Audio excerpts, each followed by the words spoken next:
Hello, everybody. Welcome to this space. And thank you all so much for being here this early on a Sunday.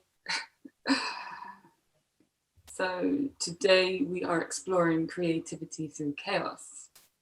And just a little intro on this project Pathé. It's a growing community of like-minded souls who are looking to nurture self-awareness, expression, freedom, and going through this shift and change of awakening. And we offer tools to facilitate that change and evolution and growth. So this is the space series here. This is one of them. And we have a podcast interviewing different people who are also going through these changes. And actually, Niaby, Patrick, and Muti, who are all on the panel, I've interviewed them, so you can check all their videos out as well, which is on our YouTube channel. And we also have meditations as well. So yeah, to subscribe, support, share, and this event is offered on a donation basis, and we welcome any donations. And yeah, that's part A. And then today in this session, we will be exploring the theme of creativity through chaos, and specifically this year, through the chaos of this year, there's been a lot, but not only this year, but also just the chaos of this period of time that we're going through at the moment. And just really, we just wanted to bring an experience and fellow creatives as well to really see their perspectives and on how they've been handling this year, because the creative industries have really been affected by this whole pandemic.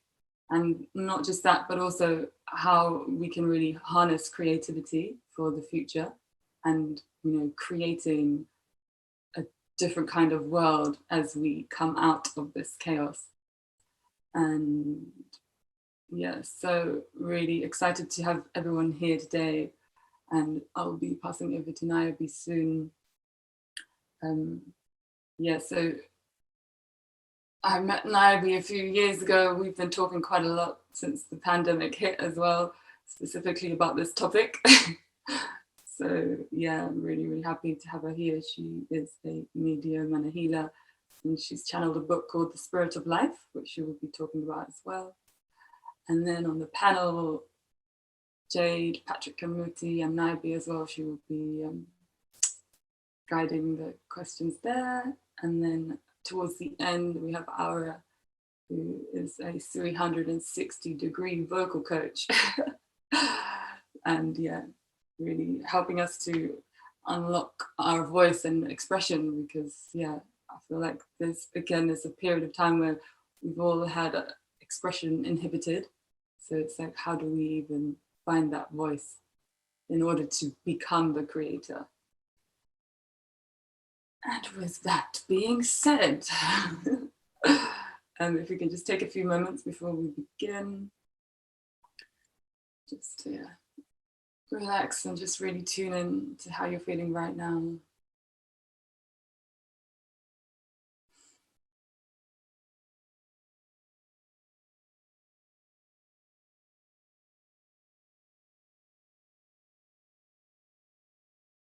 Have a little think about what creativity means to you.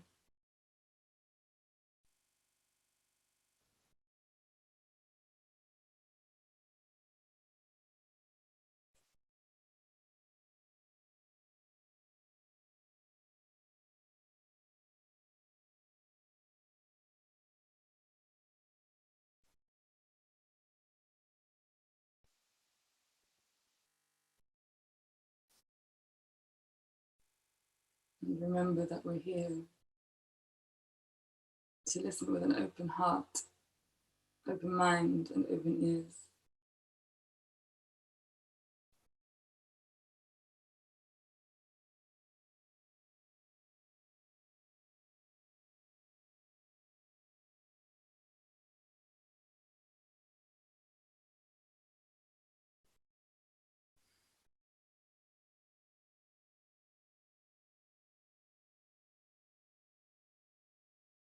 And I'm going to leave you with this poem that Jade actually asked me to write for her new consultancy project around creativity.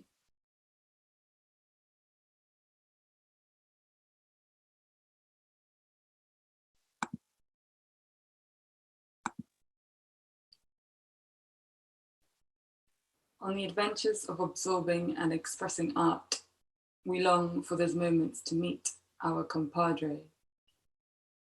When serendipity speaks us into collaboration, unduly embraced in another kind of imagination that wants to pull through beige tones, a kind of blue. Unknown, yeah, that too. In the midst of being you, a whisper guides itself into expression, and paths are trailed into other kinds of impressions. You must follow the call in ways that reveal all of your artistic manifestations, revealing that which lies deep within the channels of creation. You must create.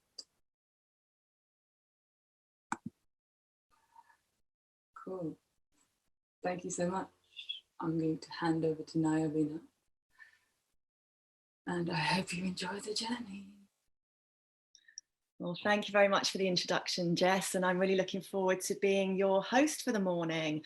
Now, before I get into a little bit about my perspective on creativity, I'd really like to just quickly introduce some of the panel and just put a quick fire question out to those guys on what does creativity mean to you? Now, creativity to me means freedom, the freedom to express exactly who we are without boundaries, because creativity is the very essence of who we are. So I just want to put that question out to, let's start with Jade. Jade, if you could just give us a quick intro, tell us a little bit about yourself and answer the question, what does creativity mean to you? Sorry, unmute myself. Hi, I'm Jade Coles. Thank you so much for having me. Jess, thank you so much for inviting me this morning. A little bit about me. I work, broadly speaking, in the world of events, which I know probably seems like a bit of a strange thing to say in 2020, but I am still very much doing events in 2020 somehow. And I've done events for like 10 years across like the festival and hospitality landscape. And now I do lots of digital events stuff for a brand called Creative Entrepreneurs, which is a new kind of community that's all about marrying creativity and business skills so that people can build businesses, and working on my own consultancy, which is under studio.coles. What creativity means to me. So I think creativity is a muscle that needs to be trained and flexed at all times, which is why I think what we're talking about today is really exciting, because I think creativity thrives in chaos, in all capacities, whether that's as an individual or what we can see in the kind of broadly speaking creative industries and the economy. So yeah, it'll be really interesting to unpack that. But yeah, for me, creativity is a muscle. Thank you, Jade. I love that. And Muti, can I put the same question out for you, please? What does creativity mean to you?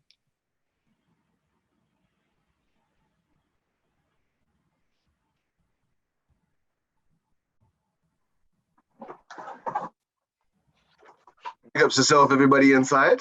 Love to your people there. Obviously, as you know, we flow creatively, and the perception of time can shift in altercations in your morning rituals. And for you to be in a full prime creative flow, it charges in itself as well. So what does creativity mean to me? Basking in almost like how can I say, like, beautiful what Jade said as well, like a muscle. Like I was thinking about that. Like I've been doing a lot of flexing in its own form. But I'd say like it feels like the seed that is brought into creation that permits itself a pattern of growth, and is always destined to flourish in its full entirety, but yet it cannot be, but based on its different environments, it decides to share different aspects of its Dianetic experience that wants to be gifted into this physical form. So it's like depending on the response of its own environment, how it decides to shape itself and how it decides to flourish is a continual curiosity. And I'd say curiosity goes way hand in hand with creativity, because we must spark it in the sense of an innocence and in the sense of unclosing it to either the masculine sides of the masculine qualities of consciousness or the feminine sides of consciousness, because it is an entirety in itself, because it is a seed, it is an essential seed, it has the potential to be both sides. Good morning. Well, that was definitely beautifully said. Thank you, Muti. And then the same question out to Patrick, please.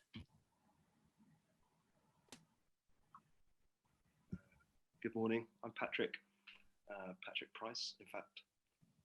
I write music and screenplays and sometimes little comedy skits and all kind of things that kind of come up for me at different times. I also have an educational background in psychology, and I work in counselling, and I do creativity mentoring and different things like that. Yeah, so hello, it's good to be here.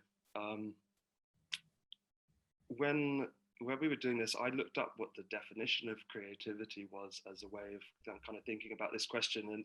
And what I found was that it's the use of imagination or original ideas to create something, so inventiveness. And excuse me, the interesting word for me in this was something. So it made me think, what are the boundaries of something? So in this moment, we're using our imaginations to create something, which we have no idea how at the end of this it will turn out. In the end, it will be something. So it's recorded, people can watch it, and it will be a whole thing. But for now, each word, each response, and all the silence, everything is a form of creation. So this gave me a really interesting idea and thought this morning, which is that at the end of a life, and we can use mine as an example. So when I die, my life will be a something. So it's something which can be looked back upon as a whole or a creation. So for now, while I'm alive on this earth, everything that I do is an act of creativity within and the development of that story.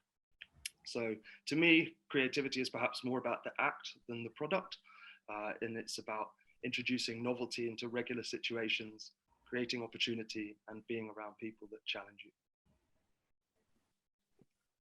Thank you, Patrick. Everything is a form of creation. I like that. And I'd like to put that question out to Aura as well. To me? You magnificent Aura. Okay, first of everything, I really want to say hello to all the brothers and sisters that joined this meeting. And yeah, I want to be really very, very, very funny and very practical, because creativity and in this theme is through chaos. So chaos. So so I just want to share a little experience I had. Okay, I'm a spiritual singer and voice activator, but this is not really what I want to tap in right now. I've been in London 2-3 months ago, or well, November, no, actually it's already 1 year ago. And my phone went off. And I'm not really used to travel through cities, big like London, business London. So I lost completely the signal and I had an appointment. So I'm an old school and I said, come on, Aura, you know, you can do it without signal. You can do, you can do. You just put your antenna out and be connected, because this is what it's about. It's free mind, be connected and just let flow. Whatever is the creation is leading you to flow. But then again, creativity is to read the signs. So which signs I want to read, which path I want to follow. So I'm following the light. So definitely. So I started to follow someone that all of a sudden he was dressing white. And I said, yes, this is the sign that I have to go. So I started to walk with this lady and we arrived to another point. And music is my life. So of course I started to follow music. And then I found a busker, and then I found another one, and then another one with a white jacket just came, and I followed this path. And then I found another musician musician. And then all of a sudden I could charge a little bit my phone, and I just realized that I was just in front, really in front of the place that I wanted to be. So I felt creative, I felt trusting, I felt trust in the process, I felt connected, and I felt successful. So yeah, I just wanted to bring this little experience I had in London, just to share the playfulness in the creativity, and really to let spirit guide you all the time, because everything is there already. It's just reading science and be playful with it, then you got your goal. So this is one of the form of creativity, let's say like that, for me. Thank you, Aura, and thank you to everybody on the panel for answering that question. And of course, thank you to everybody who's turned up so early on a Sunday morning to be here with us today. I just want to say as well, if anyone has any questions throughout this, please do feel free to use the chat, and we will do our best to get some of those questions answered. And if anybody feels to share this video after the workshop's over, please do feel free to do that, because obviously, you know, we want to inspire as many people as we can to reconnect with their creativity. So I guess I'll talk a little bit about my perspective of what's going on right now. So through the chaos of our current situation, we are all being offered a gift. Now, it might not seem like a gift at the moment, but we are being offered a gift. And both our planet and our souls have been crying out for change for such a long time now, and we just haven't been listening. But now we don't have a choice anymore. Changes are happening, whether we like it or not, and we're just going to have to learn to ride the wave of change with the least resistance that we can. Now, one of these changes, one of these gifts that's coming is the fact that until now we have been conditioned to follow society's dream instead of our own dreams. We've been conditioned to follow the money instead of our own passions. And this has absolutely been to the detriment of our soul. So when we go to school, we are conditioned to conform. We are conditioned to be like everyone else, to compete with the other children. We are taught that if we're not good at certain subjects like science and maths and English, etc., that we're not good enough, because these are the subjects that society deems to be worthy. So if we're not good at those certain subjects, we don't feel good enough. And quite often our well-meaning parents will get us tutors to be better at those subjects that we don't have a natural aptitude for.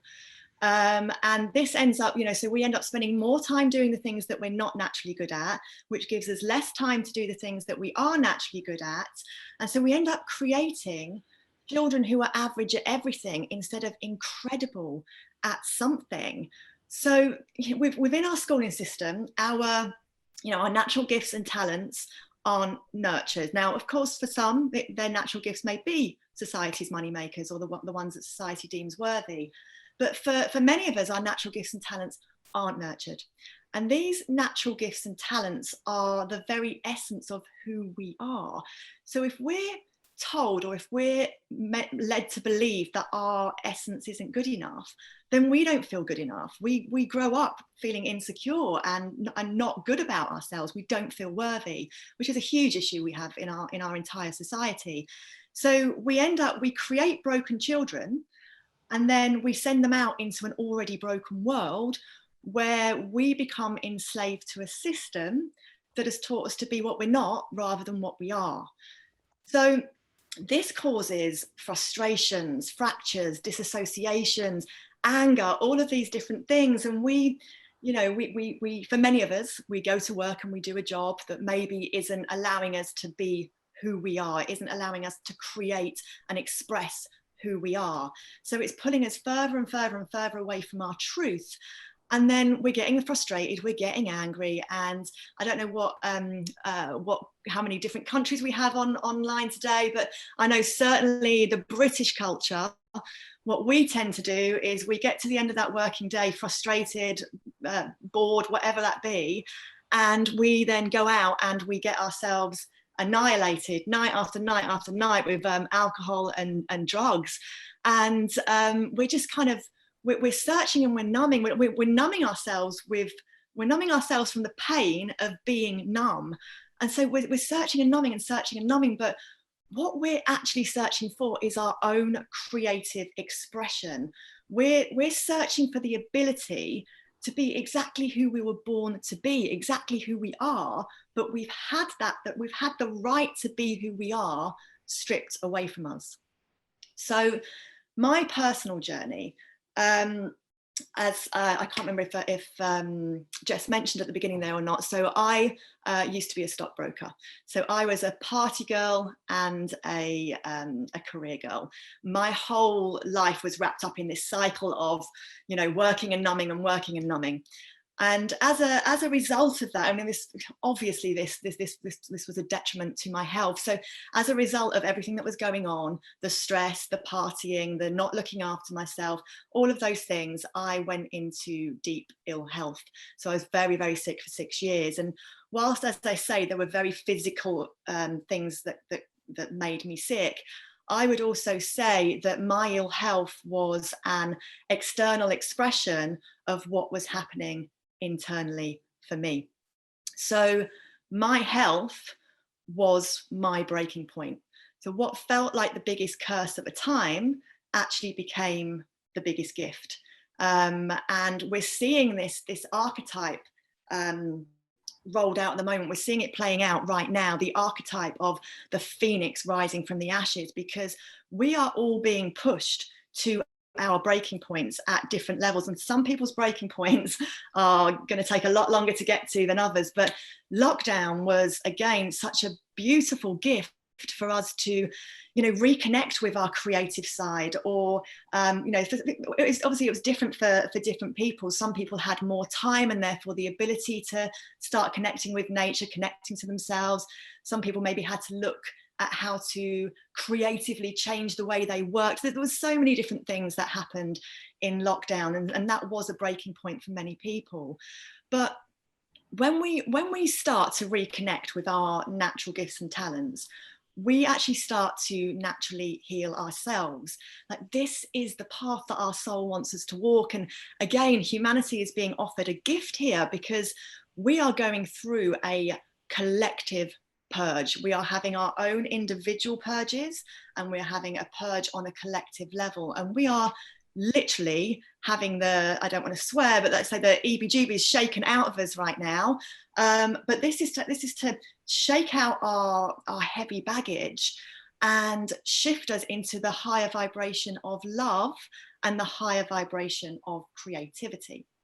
Now, I'm just going to introduce my book here. This book was The Spirit of Life. So it was channeled 5 years ago with Spirit for this very time in history. So it talks a lot about the changes that are coming and how we can harness our creativity and our natural gifts to help with this shift. And on the back of the book, bearing in mind this was channeled several years ago, it talks about the revolution of consciousness, the revolution of our hearts and minds, the revolution that is coming to our planet. Well, that revolution is here. We are living through that revolution right now. And whilst it might not have come in the pretty gift wrap box that certainly I was hoping for, it is here. So there's a line in the book that says, every one of us has a gift that will help to heal the rift. It's one of my favorite lines in the book. I use it all of the time. And when we come into our full creative expression, we start to step into the true power of who we are. And when we do that, we naturally start to heal ourselves. And when we heal ourselves, we can then shine that light of love on the world to start to heal it too. So what this line is saying is that we now have the opportunity to create a whole new world, which Jess mentioned at the beginning there. So we have the opportunity to create a whole new world through our love and through our creativity. And we all hold different parts of a jigsaw puzzle. Some may hold bigger parts than others, but as we start to recognize our roles and our parts to play, and we start to put these pieces of the jigsaw puzzle out there, they start to, you know, gradually get bigger and bigger and start to connect. And when we all come together in our natural creative oneness, we can create powerful changes through the magic of just being us. So we can literally change the world just by simply being us and expressing our own individual creativity. Now, there's probably some people out there thinking, well, that's all well and good, but I'm not very creative, or I don't have any gifts and talents. And I just want to say, I completely get that. I completely relate to it, because when I was in the rat race, when I was working as a stockbroker, when I was stressed and partying and all of those different things, I used to say the same thing. I genuinely did not believe I had any gifts and talents, or even just an inch of creativity in me. I thought I was good at my job, and that was that. But it turns out that I'm actually very gifted, I'm very talented, and I'm very creative. I was just looking in all of the wrong places. And I'm not saying that to show off about my gifts. I'm saying that because we are all gifted and creative beings. We all have something creative or a gift that we can share with the world. Not only that we can share with the world, but that we are absolutely here to share with the world. And believe me, we have more than one gift. I connected with a couple of gifts that I recognized when I went back. I recognized, okay, yes, I was good at English at school. I was a good writer, and yes, spirit was always in my life, but I blocked it out. But on my journey, it's been 8 years now, and I mean, Aura can testify to this because she's helped me find some of those gifts. But there's been gifts that have come that have blown my mind. I had literally no idea that they were even in my stratosphere. Yet every time, you know, I keep walking my path and peeling back each layer of the onion, more and more stuff comes. And so if this is happening for me, this can happen for every single one of you as well. Now, I just want to sort of wrap up by giving you a little bit of inspiration as to how, you know, if you are at that beginning part of your journey with creativity and you are feeling like you don't have these gifts or talents, I would like to give the advice that, first of all, set the intention to connect to the essence of who you are, or to connect to even just one gift or one little thing that could help to ignite or inspire you. And go and be in nature, especially for those people who are on lockdown right now. We learned through the last lockdown that, you know, nature was that beautiful gift that we were given.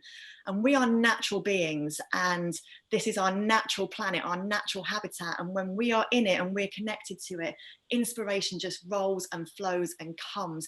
So go be in nature, just open up to all of the new ideas and inspiration that is floating around in the ether. We just have to allow ourselves to open up and connect.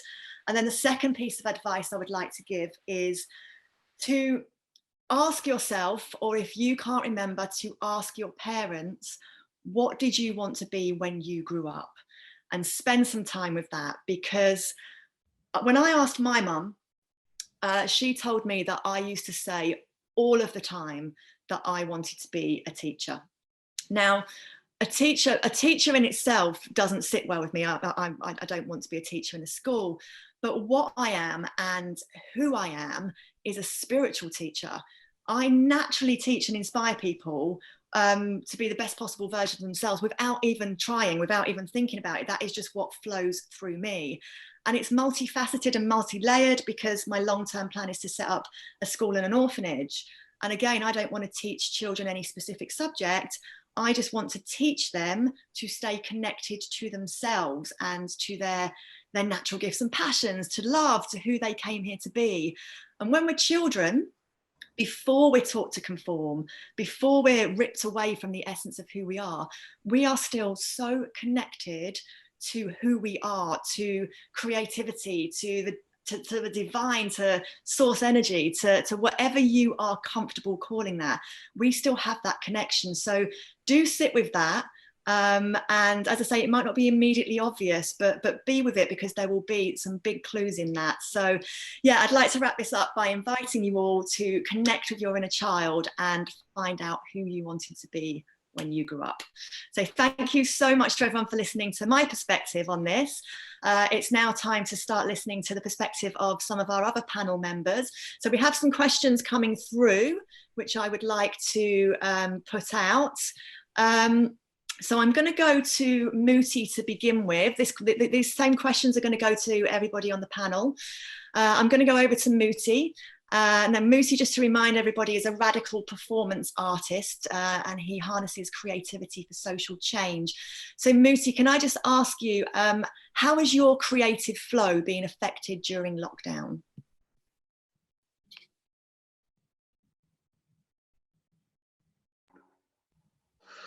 Hi there, everyone. I just wanted to connect to this collective frequency, and I just jumped on my loop station and started just channeling a little meditation for the morning. And it's a very a new tide for it's like oceanic waves. I was just listening to you also talk about your process of creativity, and I like to tune into collective frequencies and like see what wants to come through my creativity as a reflection of that. There's a few things that just came up for me in that. One that really sparked is you ask yourself, in the earliest part of your innocence, in the infinite state of your childhood, what did you dream of becoming? And do you feel that that world has stolen that sense of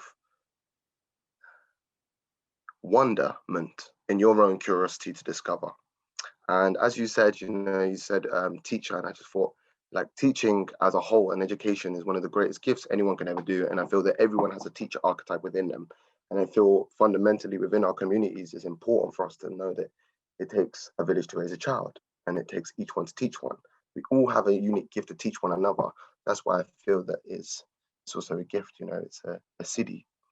And when I reflected in myself, like deep recollections in your own being, and you go, what was actually the genesis of my creativity in my earlier years? And do I feel that I was worthy in that younger years? Because you talked about worth, sense of identifying with your own purpose, and whether you feel that you're worthy to obtain that sense of what is beyond already your state now, which is already in a quantum awareness. You're able to step into a potentiality of yourself when you're younger and dream, in a sense. So you're becoming fond of the potentiality of what you can become. So this in itself, I look back and I love it because it's such a revelation. There was 3 things when I was younger, and tell me you guys as well if this resonates with you. When I was younger, I wanted to be 3 main things. 1, Tarzan, because I just emulated the freedom that he had to be in harmony with the jungle, with nature, and to be able to be in his primal, yet at the same time retain his sense of heightened instinct and his sense of agency and protection for the earth, which then manifested in itself. Like how many of our dreams manifest? And will you see them experience your own lifeline? Can your creativity birth a lifeline, a life of your own in that time? And that expanded, and that took me on a journey across the world, dreadlocks, teaching my workshop practice, my ecstasis practice, connecting deeper to a sense of integrative Qigong that works with altered states of consciousness. And we harness our breath to navigate our energy through our system and connect to the toroidal field of the earth.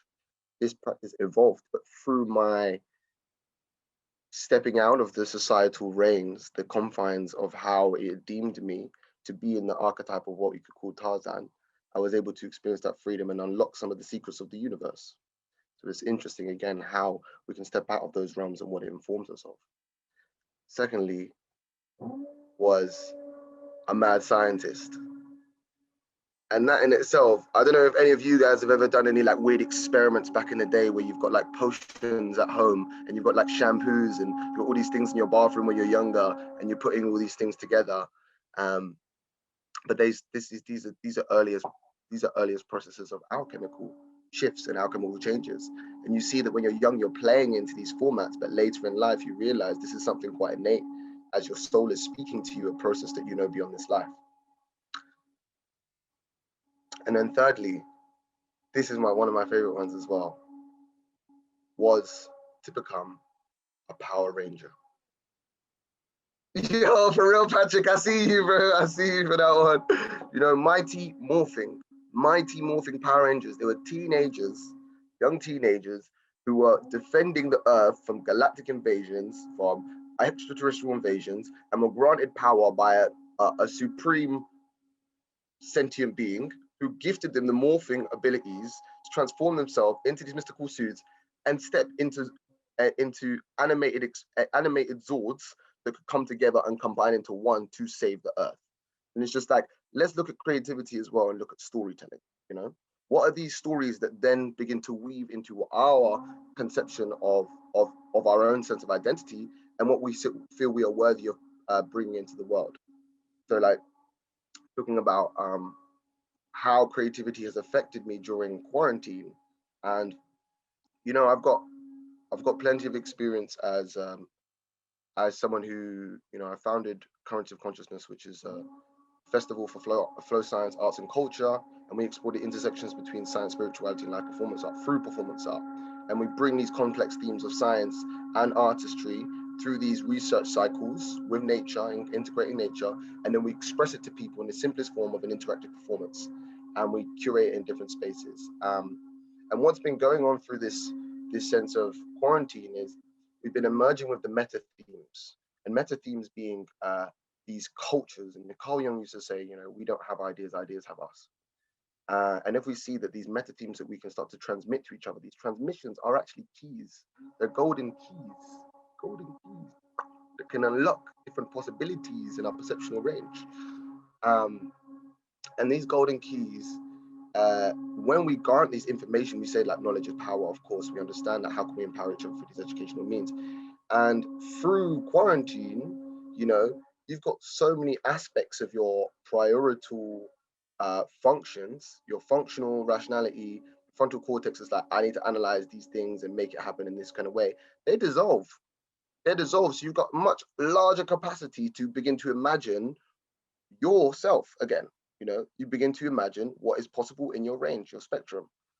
And what's come out of that, you know, this is something that in the beating heart of it, I've been saying to people, we are in a great time of renaissance, you know, because it is imperative in this current time, through the endangerment of our art, through the endangerment of what is seen as our way of life. I'm seeing cultures threatened, Jamaica, Caribbeans, different areas. I'm seeing communities withered by a sense of control. And I'm thinking to myself, who deems that? Who is above you in the creator? Who is above you? And then we ask ourselves, like, how do we emancipate ourselves now? Can we get a sense of governance? And when you get this reset, as we're talking about, this global reset and Renaissance time, how can you take a sense of governance back, yeah, and give yourself the sense of jurisdiction? And in that, how wild can we be to dream again? How wild can we be to reimagine the world and find the roots back to our imagination and really begin to uplift the new narrative of this human story and see this frontier come forth? So what I'm coming back round to, and just sharing a piece about it in this moment, is this sense of new storytelling that's coming out in the world. Because as we talk about these previous archetypes, but we are telling a new mythos into this current world. This new Earth story is awakening within so many different people. And as you were saying, you were telling us that you know, everyone's got these different pieces to the puzzle, and it is like what we catalyze in each other could awaken a different a fabric to this quality that is coming through our consciousness right now. And then suddenly it's like you got electrical charge, and then bam, you got a catalytic idea that you realize is not just for you; it's in service of the world, and it wants to come through you. It wants to come through us. And the one thing we have to do is just try not to identify all of them. As you were saying, you channeled the book. Like the deepest service is to channel these things and say, yo, this is for the world. This is not something I'm holding on to. And these stories, as a vessel for storytelling, as someone who brings these different mediums together, the stories that are coming through me in this current time, like if I tell you right now the story that came through to me, that it's going to be a production, like a world tour production, but then the way in which, because you also have to have ways in which processing your own creativity. I like to work with voice noting myself, so it feels oratory and it feels raw, it feels me and my expression. In that moment, I was talking about it in the form of pitch to what it could be for production in the future, to be able to teach these stories through using art forms in a fusion type experience that tantalizes each sense of this person, and they're in such an awe-filled experience that their senses just like suddenly just go, and they have to expand their range of how to even take this moment in, this perceptual range. And it's funny because it came back to me, and I was listening to how I decided to recite it to myself. And in talking about a production that could teach the world again about a new earth mythos, I listened back to my voice note, and it sounded like I was saying a kid's story. It sounded like I was telling a children's story. And it's like asking ourselves, like, how do we appeal to the nature of our own, as you were saying, lost children? How do we appeal to the nature of our own lost children? And how do we nurture them to feel that we don't have to have those protectional range anymore? And that unique gift, that unique ascension seed that is within each and every one of us can now have a new space, a new breadth, a new depth to experience the expansiveness and the fluidity and the dynamicism of how it wants to flourish into this world. And if so, what geometry of people do we need to have around us to feel that that can emerge with a sense of nurture? Love y'all. Radical Fierce Love. Speak to you in a bit.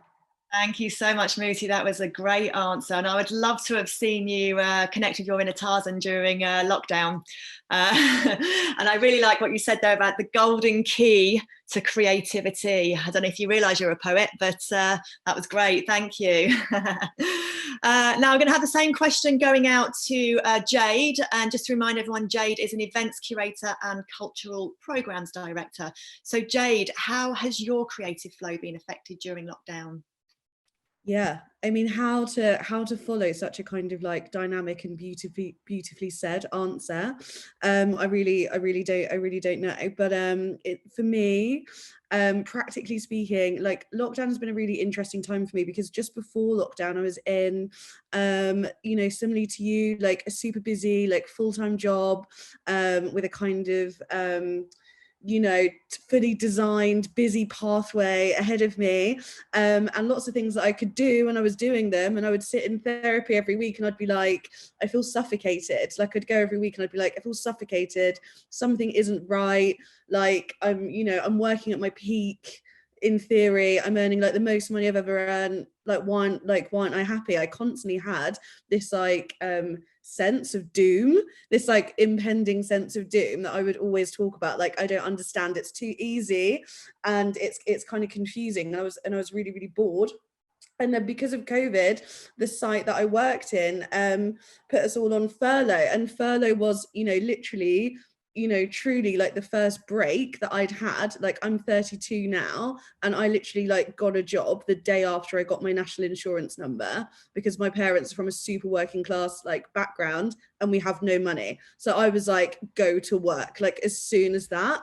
And I've worked straight through to 32 and gone to university, and I did an MA whilst I was in a full-time job, and like various kind of other things that in retrospect are completely exhausting, and like a normal person would like totally take a break, but I just hadn't taken a break. And suddenly there was this like, yes, obviously like, not a great reason to take a break, like sure, but suddenly there was this like forced break for 4 months where I just didn't have to think about anything. And actually the job that I was in, they said to us, they were like, your only responsibility in a pandemic is to survive. So we don't want anyone doing anything. And it was like, I was kind of off the hook for the first time in my life. And it was amazing. And I just kind of like actually got to, and it's kind of a lot of the stuff you were talking about at the beginning, about nature and about like grounding. Like I actually got to do some of that stuff. Like I actually got to sort of smell the flowers, as it were, for the first time in like ages, even though it's something that I knew I really wanted to do. It's like I just couldn't tap into it or connect with it. I was able to connect with like me being on my own, like having my own space, having my own time to do things. And I was able to notice things about myself that had either been like hidden or buried, or like that I just didn't have time for. So I guess, like in short, like what that time presented, was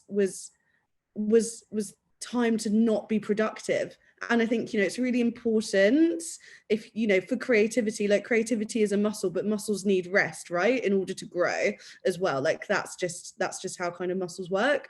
And I wasn't giving my muscles any time to relax and grow. So it was a real like growth period for me.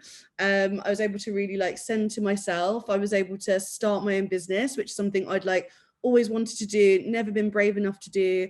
You know, pieces of the puzzle kind of suddenly came together. People offered me like free branding. Somebody offered me like a bunch of illustrations. It just all kind of like started to fall into place. And I had a tarot card reading like in the middle of lockdown, and like one of the like story cards that they pulled was like this tornado, and one of the like main cards I had was like this soldier that had been killed by like 13 swords or whatever it is, and it was kind of all about like, you know, death by 1,000 cuts, and then everything kind of like spinning and changing, and obviously like once a tornado concludes, everything kind of lands again, right?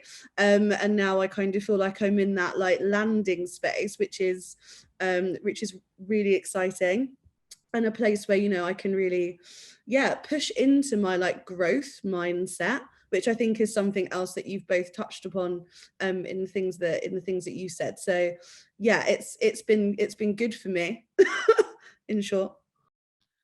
Well, I'm really pleased to hear that. And yeah, I love the fact that you said with you know, that you had the courage to start your own business, which you hadn't done before. And it's something that I like to talk about with this is that for so long we've all followed society's money makers. We've gone down the safety net. We've literally followed somebody else's dream rather than our own. And now with everything that's going on and people being furlonged, and no job is actually safe anymore. And I don't mean to scare people when I say that, but this is the reality. No job is safe. So why not take the risk on doing something that you love and creating your dream, rather than you know, doing something that you're not enjoying for the money, which might not be there anymore, when all you're doing is creating somebody else's dream. So I'm really excited to hear that you had the courage to do your own business through that. I might counter you slightly on the dream following, because the problem was I was doing my dream job. I've been kind of like very fortunate, like in that sense, in that like I like found like a lens through which my creativity can work. I actually studied performance art, sound and video, so I kind of lived in that space for a while, and then through events I found like the perfect marriage of everything that I enjoyed. Plus what I love about events is that I think there's a real duty of care. If you put an event on, as like Jess and the team are here, like that's like a duty of care to the community and everybody that's like listening and learning and everybody that's here together. So it was like my way of showing care into the world.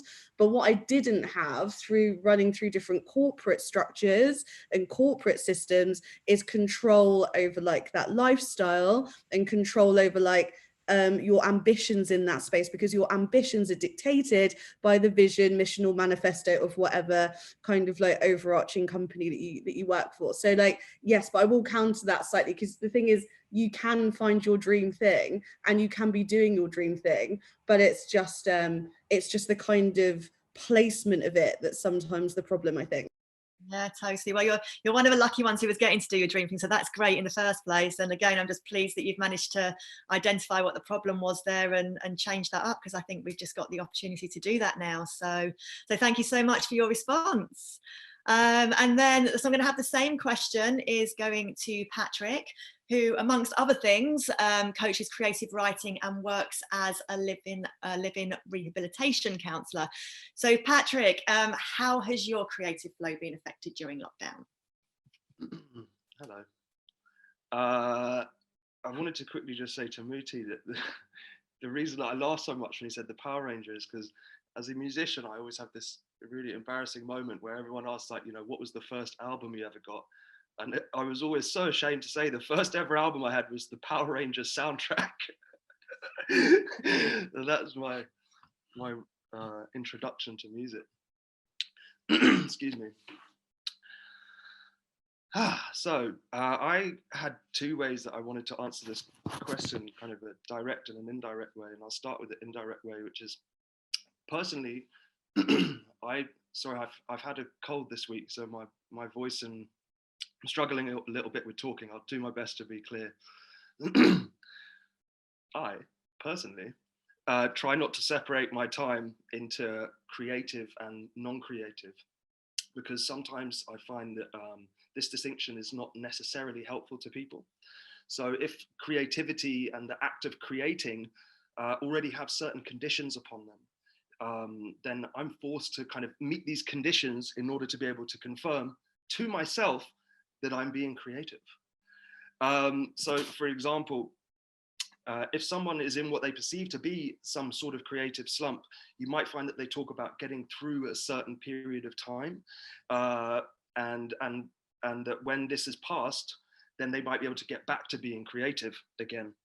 But creativity to me is often about doing something that makes you feel uncomfortable, or being willing to do something to find out how it feels and to risk discomfort. So in breaking free from the usual way of doing something, we can access new channels of thought. So doing something creatively, anything, is a way of shifting our thinking and getting out of old patterns and creating new feelings and new ways of doing things. So an example would be, as a creative person, I make music, write scripts, and sometimes bad jokes. But at the beginning of lockdown, I taught myself to design and build a raised vegetable planter out of some old crates on our terrace. And to me, that was incredibly creative because it was problem solving. I had these things that I needed to turn into this, and I had to figure out how to do that, having never done it before. And then we had the whole summer exploring how things grow, what does well in our climate, and then obviously the joy at the end of it of eating from our own harvest. So being creative during the summer in the building and the planting and all those things, we then created these delicious vegetables, which we were able to enjoy at the end of it. I also work in the care industry, as you mentioned, so working with people with serious physical and mental health conditions, I'm constantly being creative in my caregiving, because their needs are changing, so vastly in every moment, as are all of ours.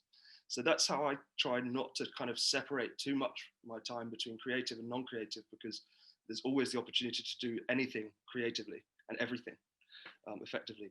But I can answer it more directly, and I will do as well, because why not? So it was a pretty interesting time for me, lockdown. I was about to start working with a new client in Switzerland when the first lockdown started, which I was really excited for, as they're an artist and I was going to be working regularly with them. It felt like I was progressing to a new stage of my life. And then that kind of just completely got swept from underneath my feet. And for a couple of days, it felt, that the universe was really against me, as I'm sure we've all been there at some point. I didn't know, where I was going to make my money. It completely changed. It completely flipped my life upside down, and I was thrown into chaos, really, So yeah, I didn't know what I was going to do, but then I hadn't had any major output as a musician for quite a while, and I decided that in all the confusion and the chaos that I would make an EP, which I called the Isolated EP, which was 5 songs in 5 days, live document it all, make videos each day for social media and everything. And it was an incredible experience, as well as unbelievably challenging. I'm not sure that I would ask myself to write 5 songs in 5 days ever again. Perhaps in a month or something like that would be a more realistic target, or healthier target. But as I got to the last day, on the Friday, and I was writing what would become just a kind of snippet of an a cappella song. I hadn't slept the night before because I'd had so much to do on the song before, and I just massively broke down as I heard the lyrics and the songs that I was creating and that I was singing to myself, and there was so much longing and pain in the words and in the melody that I was singing, that I suddenly realized what was happening and where I was, and I completely kind of broke down in that. So that whole process was amazing. So my output was, as high as it had ever been, but also what it was doing for me as a means of exploring what I was feeling and the emotions. That was really quite amazing. Yeah, that's kind of more or less what I wanted to say, I think. Thank you, Patrick. It sounds like a very cathartic experience you had there during lockdown. And I really like what you said there about creativity and getting out of your comfort zone, because for me, I feel like we can often find our biggest gifts through our biggest fears. And when we face those fears, we can then find the beauty within them. Like for me personally, one of my biggest fears is public speaking. I was terrified of public speaking. I had to be hypnotized to even get into a small room of 8 people doing a public speaking course. And, you know, here I am doing this, and I'm now doing radio shows and podcasts and stuff like that. And I'm not over the fear. I'm learning to walk hand in hand with the fear rather than being over it fully. But, you know, this is absolutely where I'm meant to be. I am meant to be public speaking. So again, I've found a gift through putting myself in those very, very uncomfortable situations. So thank you for sharing that. Thank you very much. Just a call now as well. You speak very clearly and very well. Oh, thank you. I was looking for that compliment. Thank you very much. Okay, so we're going to move on to our next question now. So the next question is, what are your thoughts on the creative industries, and how have they been affected during the chaos of this year? And could it have been handled differently? Now, as I've got you on, Patrick, do you want to just answer that question, or is that too much? No, go ahead. I don't think that I have a huge amount to say on this part, so I'm looking forward to actually hearing what other people do. But I have a little couple of things. My work per se, the creative thing has not up to this point been a financial channel for me as such. I mean, it is to a certain degree, but yeah, I don't really consider myself so much working in the creative industries. So I don't have as much personal experience in how it's been affected. And the only thing that I'm kind of personally aware of is that I'm trying to get a TV series commissioned at the moment. Am I speaking? Yeah. I'm trying to get a TV series commissioned at the moment. And I've been told by the production company that I'm in talks with that the kind of shows that they're taking on and optioning are tending to be ones that will work better under the certain conditions that are being imposed upon their productions now, as well as things that are on lower budgets, because everyone is worried about, you know, where the next bit of money is going to come from. So yeah, that's the only personal thing. I also have a really close friend who works in the live music industry. He's a booking agent, and I know that, you know, they've basically not made a single penny in the work that he does for the last kind of 6 months. So he got put on furlough, and I know that his sense of security and a lot of people that work with him has been kind of completely taken from under their feet, even though a lot of them are on furlough. Many have been fired and stuff. So it's I think it's a really, you know, there's obviously areas in the industries that are being massively effective, and we won't know the true impact for some years to come, probably. Yeah, that's kind of what I feel I have to say on it. No, thank you so much. And yeah, it's one of those things that, you know, ascension works as we say, you know, as we are moving to have this opportunity to create this whole new world that we've mentioned. When we're looking to change everything, that doesn't come easily. And unfortunately, there's a lot of suffering that comes with it along the way as those changes start to, you know, impact, and we all have to work our way through everything that's going on. So whilst for me, I have so much excitement in my heart for where we're going, I know that in the process there's a lot of hardship and suffering that's having to come as part of that. But thank you so much for sharing that answer. Thank you. And I'm going to put the same question out to Jade now. So Jade, just to remind you of the question, what are your thoughts on the creative industries and how they have been affected during the chaos of this year, and could it have been handled any differently? And just very quickly before I go over to you, Jade, I just want to say as well, if anyone in the audience has any questions for the panel, please do feel free to send them over in the chat, and we'll get those answered for you. Over to you, Jade. Yeah, thanks so much. I mean, you know, the creative industries is something that I'm super passionate about. I actually did a business master's in creative industries management, and I think some of the things that I'm about to say might be a little bit unpopular, but go with me on this one. So, you know, the creative industries is like as like a philosophy, a concept, like a system that we know is like relatively recent. You know, it was only the early 90s that we decided to call the creative industries the creative industries. Before that, they were the cultural industries, which I think is a really interesting kind of like swap in definition.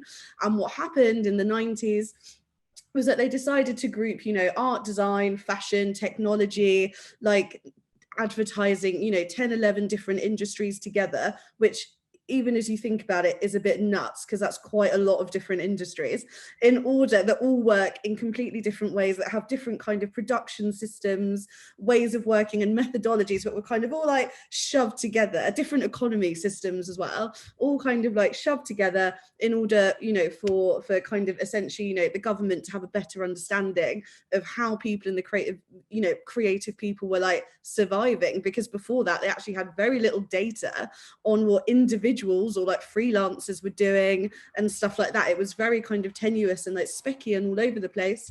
So kind of like, I always like to start by reminding people that like this creative industry is like, you know, concept, like it's still kind of relatively new. And you know, the creative industries, like, as a whole, you know, is worth, you know, millions and millions and millions of pounds to like the UK economy. It's the second biggest economy in the UK. And, you know, we rivaled only to America. Like America has like a similar sized economy to us in terms of the creative industries, but America is much, much, much, much bigger than the UK. So, you know, the volume of like ideas, talent, innovations, you know, because we're talking about creativity a little bit today in the form of like a craft or a thing that you put out into the world, but creativity is also creative thinking, it's also innovation, it's all, you know, it's a, you know, creativity is in science, it's in maths, it's in stockbroking, it's problem solving. It doesn't just exist in this little bubble. It's just that for some reason someone had the, you know, concept idea to shove them all together, you know, in this way. So I think it's really important when we start to think about following your dreams, following your aspirations, following your values, that you can, you know, if you consider yourself a creative, that you exist within this huge community, this huge industry spectrum that is financially viable. I'm very bored of hearing that the creative industries or that creativity is not financially viable. Like, it is. Like, some people are making a lot of money like out of their creative ideas. Like, there's no two ways about it, you know. But I also think like how much you make or whatever, like those decisions should be, you know, based in the individual. Like, we shouldn't all be like trying to make, you know, like the most amount of money or scaling up or building huge things if we don't want to.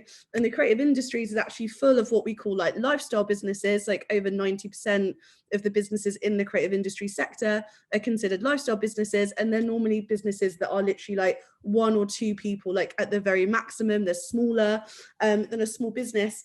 And, you know, people want to work in that way because they have flexibility of their time, they have flexibility of kind of what they charge, of what their revenue streams are. They can start to, you know, create new things into the world for a bit, maybe make a product, then decide to make a service, then do something else, and so on and so forth. So I think like all of that context is like super important when we start to think about like the creative industries today and everything that's happened like through the lens of 2020.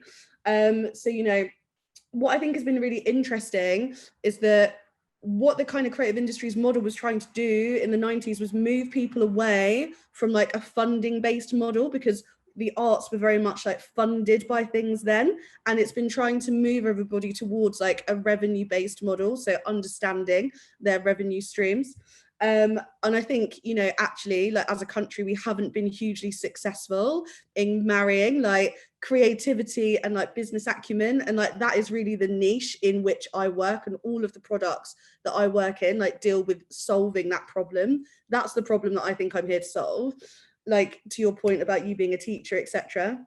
So yeah, I think there's a lot of work to be done there. But what's interesting this year is that because of COVID, obviously funding has had to come back into play, because people have lost the ability to make money in the ways that they used to.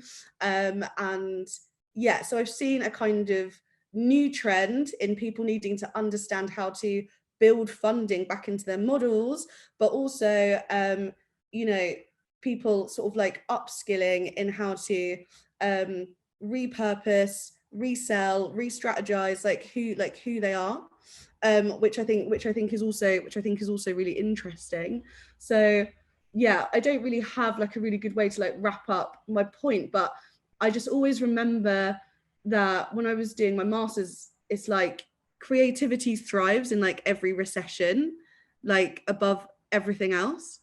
And I think like now I feel like there's a recession like every 2 years of my life since I left university. So at this point, I'm like, we'll probably get through it, because, you know, creative people are going to put creative thinking into what's happening. And I think only good things can happen from there. Yeah.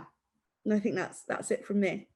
Thank you. Well, I think you wrapped that up really nicely. So thank you for that. And I really liked what you were saying there about you're getting bored of hearing that you can't make money in creative roles.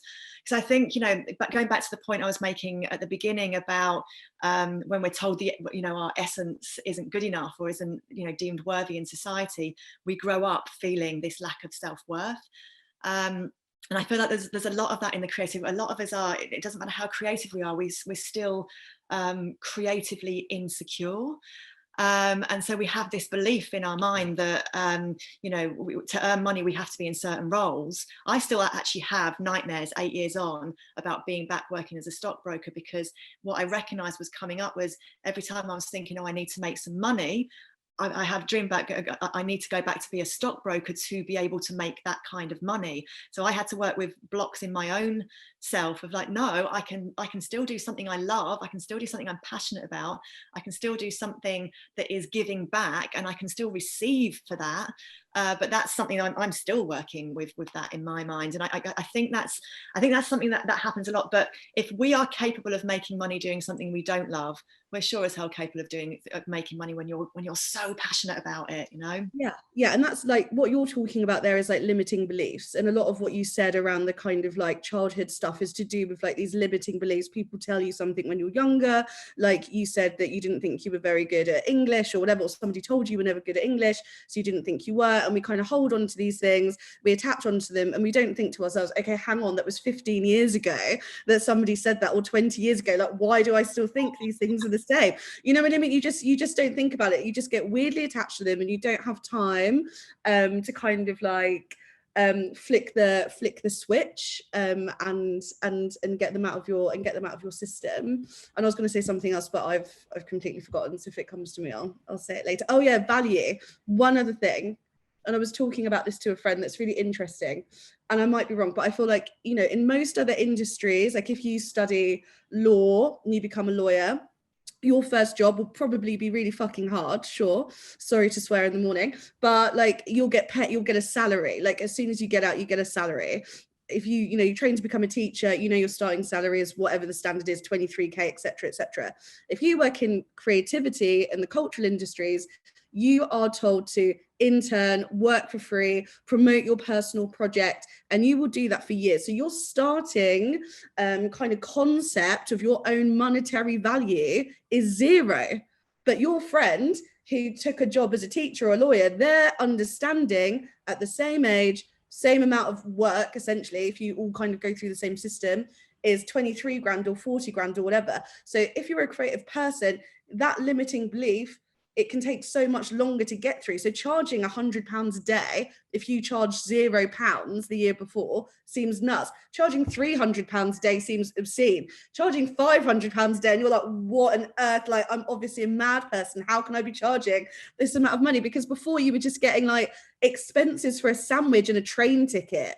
Do you know what I mean? But still having to like fight in the same, but work with people in, like I interned in like advertising agencies, and I'd literally get like £10 a day, and I'd be working alongside people that were probably earning like 90 grand and trying to like go to the pub with them and like, work on like be on their level and, all of that kind of stuff. And it's like, it's just completely impossible. So I also think what's interesting about the creative industries is that whole value proposition, and how do we get people to understand that they are not starting from zero, and that their value isn't just about external stuff anyway, and it isn't just about money, but like, the balance, I guess, of that internal and external value that you're bringing to everything that you do and the creativity that you bring.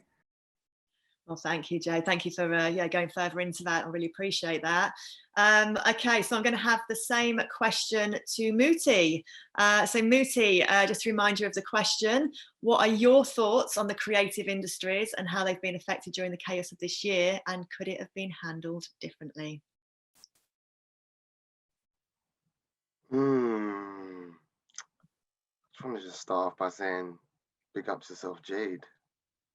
There's a lot of things I was resonating on that, and I think it's vitally important that every creative hears what Jade just said in that moment, because when you just get it mirrored back to you in this kind of way, you get to get a contextual sense of how these industries have progressed from these cultural aspects to the creative industry.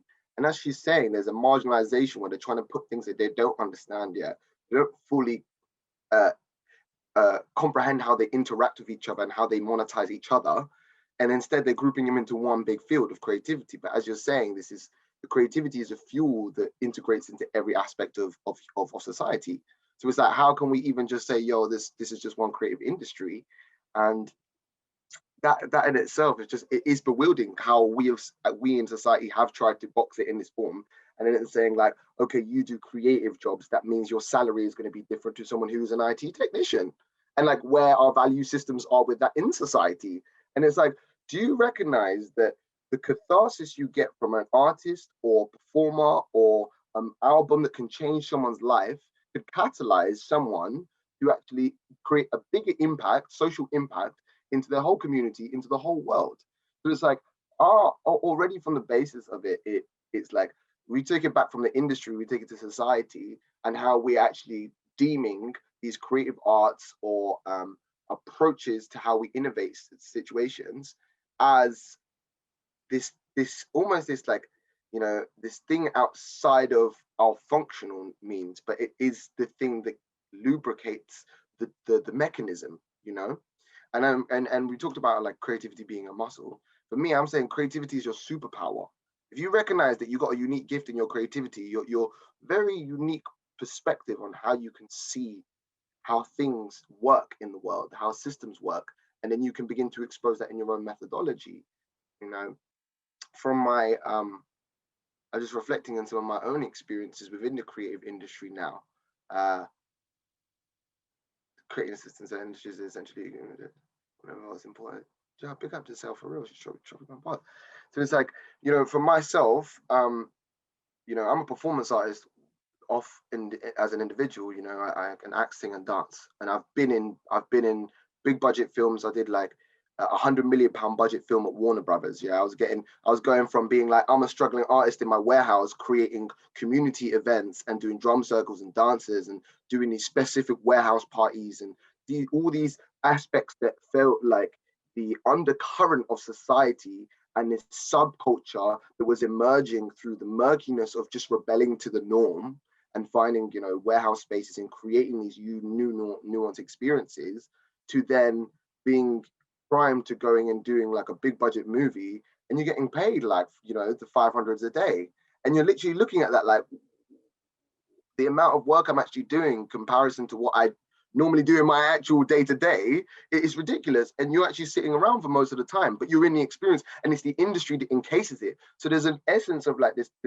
there's a professionality, like a conduct in which we meet each other, and then everyone has this kind of presentation of themselves. And how do we break through those layers of the self, the superficial layers of the self, to actually get to the essence of our core? And can we meet each other through the essence of our core? And sometimes in the creative industry, you have, like, if you've ever been to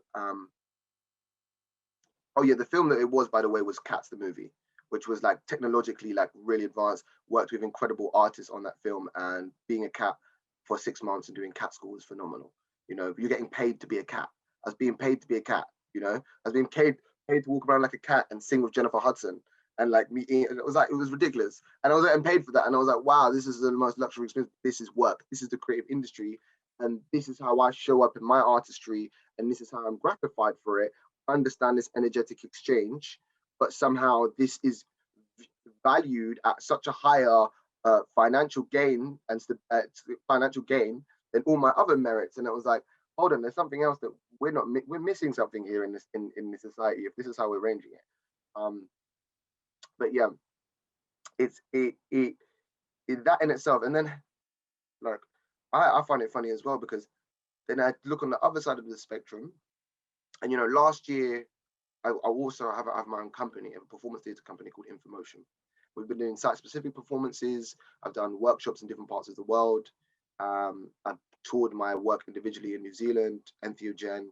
I brought a production, Hip Hop Palace, which is a hip hop cabaret and circus show, bringing royalty back to hip hop, because it's how we can enrich the culture again. We're talking about the cultural aspect of it, cultural enrichment, and we're talking about creativity and how creativity can innovate this cultural enrichment and package it to people in a new form. So we made something called Hip Hop Palace. And, you know, due to the money that I was receiving through CATS, I was able to personally fund my own production and pay over 20 staff in my team, take up public liability insurance for up to 2 million, and put on a dream show with some of my favorite artists in the scene, and collaborate fashion brands, collaborate MCs, DJs, lighting design, specific costume work. I was able to invest in my own dream, invest in my own vision, and not wait for an institution to gratify or validate the fact that I can actually follow through on my ideas. Because if we look at the genesis of it, it's like I came from, you know, this from the hip hop culture that also is one of my churches. You know, let's just say, I said there's a few different churches that have enabled me to work on this vertical aspect, and hip hop being, you know, coming from the sense of also let's just say socio-economical deprivation in certain communities, and then finding a language of pure expression and richness that brought through such creative genius and innovation in DJing and MCing and breakdancing, all these forms that allow people to experience the true social currency that can exist through communal aspects and the ritual aspect of it, and how that actually is worth more than some of the day-to-day. You'd be working hard for your whole week just to go to the jam at the end of the week and feel like, this is where I feel truly alive and who I am. This is where my spirit comes to life. So having that aspect in your upbringing, you think to yourself, I am also coming from like squat raving and putting on warehouse parties where I'm booking like Big Nasty, Lady Lashir, Devilman, taking over massive venues and just dreaming about them and saying, how can we design this, and what can we find in our back rooms or all these other warehouses to dress this space? How can we be practical with our means with what we're just literally thinking on our feet with? So in that, it's like I've never waited for the industry or the institution to grant me the permission for me to follow through with my ideas. I've gone, okay, I see that this hasn't been done yet. This hasn't had this opportunity to uplift its merit into modern society anymore. And we need to find our roots. We need to return back to the roots of it. Also at the same time, package it in a way that feels more fresh and dynamic, as we'd say. So, you know, then amongst all of that as well, it's like, you know, you have these means with creativity where if you just see that you can utilize these creative inspirations to bring different aspects together, different people together, different art forms together, and create these new blends in which the world has never experienced before. These are like, you're literally creating these like mixing pots, you know, these creative cauldrons in which you're bringing all these different ingredients, and you're like, I don't know how this soup is going to taste. I don't know how this soup is going to taste. And you taste it, you're like, oh my God, this is revelation. It's like grapefruit guava duck fondue, you know. Oh, I didn't know what this taste could be. I've never tasted this before. But in that curiosity, you really are able to create a new soup in that. And what I was saying as well, it's like, it is our duty and our responsibility to persevere in these opportunities to bring these diverse artists together. And I say collaboration is king. Collaboration is really king, and collaborating with different people is where you begin to exchange this creative currency. You know, now through quarantine, it's like, I used to live in a primary school, right? I was living in a guardianship in London. Like, you know, we build our own life. Perception is but your reality. You know, your reality is but your perception. So I was living in a primary school. Simultaneously, we're talking, but the sunlight is just doing a mad stuff because my energy is rising and it's coming and bouncing off my eyes while I'm talking to you. So it's like reflective light is communicating as well as I'm communicating here. So yeah, we lived in a primary school, and previously, to live in a primary school, we had a massive hall. We had a garden with 17 trees, yeah. And through quarantine, I began teaching Qigong classes on my land, on the garden. And by me being able to transmit my practice across the interweb through live streams, through videos, I began to build clients in South America and Canada who were asking me, could you provide classes at this time? And you think to yourself, this is so abnormal. You know, you're now being able to project your practice through a screen, through a visual screen to other parts of the world, and there's a demand from there to here. And they're willing to send me money into my account, and all I have to do is be in my own safe environment, my own home, my own garden, and be able to project what is happening here over there. And they're willing to send me money. Hold on, there's something happening right here in creativity. There's another innovation that's kicking off here. I'm able to monetize myself from my own home, and I'm able to turn over more than I need if I'm tactful about it. And you know, that process in itself has seen some of my close friends, Ascension Seed, various people who are doing online courses, Vision Alchemy, to be able to turn over up to $5 in a month, you know, to 10 grand, to 15 grand plus. And they're meeting whole new audiences because of this transitional time, because they understand, okay, if I'm charging, say for instance, you know, you've got a 1 week session and you're charging £80 to £120 for a month's 4 week sessions, yeah, and you got plus 100 people on there for 100 to 120 pounds. That's 10 grand in a month. That's 10G. And all you need to do is go on the internet and put it out to the right sources and networks so that they understand, okay, this is the unique, what is your unique selling point in that? You have to go to yourself, what is your unique selling point? And funny enough, it comes back to this idea of how do we package what we have? How do we respect our offering to this world in a way that we can package it that feels that it's inviting and it represents some of the core values, but it doesn't tell you everything that it's going to be, but actually just represents what you will experience in your own. Because everyone is on this journey of discovery, and where you can incite people to go and be curious and discover part of their own self through your lens, and you offer and facilitate that space, you are becoming a bridge to their next stage of their own transformation. And when we as creatives have not really recognize that we actually still have the golden keys to enable that, it's truly astonishing. And you're now able to reach a whole different range of people, a whole different new, what would you call it? We call it an emerging, new emerging creative network, as he was talking about earlier. And this is what it's about. So through that, we recognize that now we can touch across the globe just from our homes and be paid for it by something that we have spent our life mastering. And previously, beforehand, we see it as a source of well-being, as a sense of offering to people. But now it becomes a monetary means. How do we shift that relation between ourselves and go, wow, actually, this is now a product. This is now a product in myself, you know? Yo, for real, through the chaos, it's completely. And it's like, how do we start to range this as a product and see it with another entrepreneurial lens to our own creativity? Because it's like one gift that you have, me teaching Qigong, energetic work, you know, and restructuring the integrated form and allowing it to unlock the next possibilities in its range. You know, you giving that to people, for me, already feels like a gift. Feels like a gift. I never liked to charge as much for it because I felt it was essential. I trained in Asia in the Downs Resort Center, and it was something that was always offered. But yet now you're in a place where people are actually wanting to pay money for it and monetize it, and you have to treat some of your gifts, some of your abilities to monetize it. And how do we shift our relation to these aspects of our gifts as forms of sustainability, financial sustainability? And this is the shift I feel for the creative, for the artist, because you have to know that what they're giving to the people is completely worth what you're asking for. And then sometimes you're doing courses online, and you know, you could be asking for, I know people have been asking for like $2,000 for courses, you know, $2.5 grand, and all you're doing is sitting at a laptop and watching someone talk for ages. And it's like, you have to ask yourself, do you have internally your own resistance to paying to that process in itself. You know, paying to a dance class online, oh, I'm just getting it from my laptop, might not be the same means as I get it from in person. I'm not getting the same enrichment. Or are you willing to invest in yourself?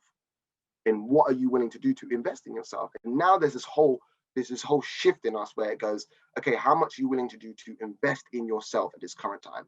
All the previous aspects of how you were relating to money or survival means, but what are you doing to invest in yourself to progress in your way of thinking, your way of an approach to your lifestyle?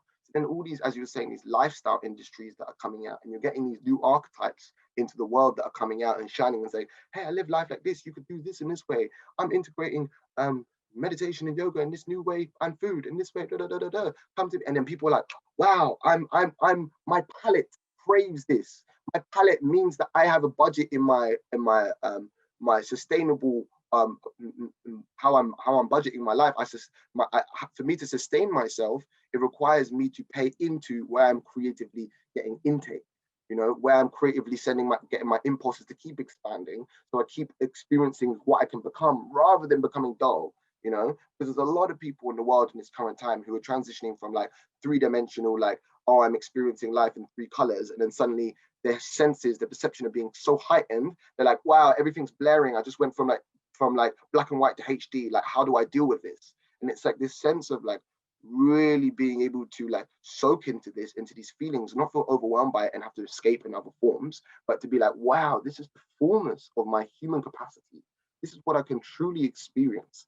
And where you're experiencing that now is that there's another appetite in the industry to pay money into experiences that can enrich you culturally, creatively, spiritually, you know, philosophically, and bring that into an experience that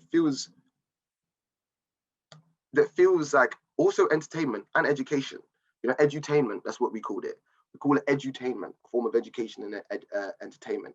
So through that quarantine, you know, there's, yeah, for sure. I'm going to wrap up.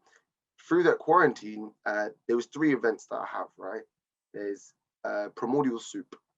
Primordial Soup is open mic that I co-produced with the Psychedelic Society in London, which is an open mic where you're able to be seen in your expression, and you're able to acknowledge what the theme is at this current time.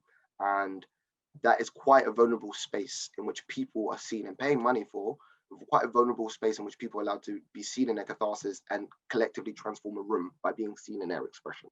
So it's like, the aspect of this industry is like, how are we shifting these unique environments, these specialized learning environments, into these interfacing with technology and still being able to get these same results, or if not more, you know? And it's this challenge as the creative going, can I still facilitate the same function of my experience? And where is it asking me to adapt in my approach? So there's Flow Kitchen that brings together multi-instrumentalists, 3 multi-instrumentalists, a sitar player, a djembe guitarist, and a brass and MPC player, right? A brass and MPC player, and also 3 dance artists from my company. I get audience members to write down a sweet or sour memory, yeah? And I use the alchemy of people telling their own stories of their memories as a form to collaborate in the space, and we bring that to life through a live composition. And we were seeing that happen. And I asked myself, if I can't do this event in a venue, how do I do it? So then you're suddenly challenged to do these things in live streams. And Primordial Soup and The Flow Kitchen began to take its whole new life, where we were utilizing green screens. We were having 2 different cameras that were set up, and we were getting audiences in, you know, Antigua. We're getting audiences in Senegal. We're getting audiences in France and Spain who were able to tune in and collectively raise this frequency and experience this frontier of spirituality and creativity merging together by tuning into these broadcasting and tuning into what platform you're creating for people to access.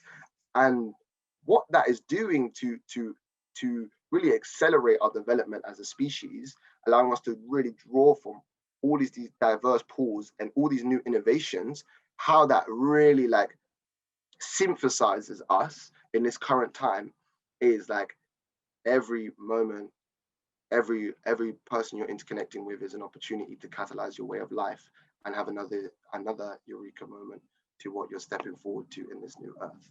Thank you, Muti. Thank you so much for that amazing explanation. And yeah, funny, I was just literally thinking yesterday as I was doing my mediumship from my Zoom course, just how amazing it is to sit on your sofa and reach so many different people. And then one of the other things that just came up there as well was, you know, as a stockbroker, I earn so much money. And then you have the nurses, etc., and the carers who earn next to nothing. So that's the way our society is set up. But what we saw happening during lockdown was suddenly people starting to recognise the importance of those people. And what I personally see happening going forward is that the creative and heart-based industries are the future, whilst the greed structure is going to start to fall. But that actually leads me to my next question. So my next question is, what are your views on the future of being a creative and creative industries? Now I'm going to put this over to Patrick to start, because I know Pat needs to leave, but we are starting to run out of time because we need to move over to Aura's voice activation shortly. So I'm just going to ask everybody to just answer that question just in one or two sentences.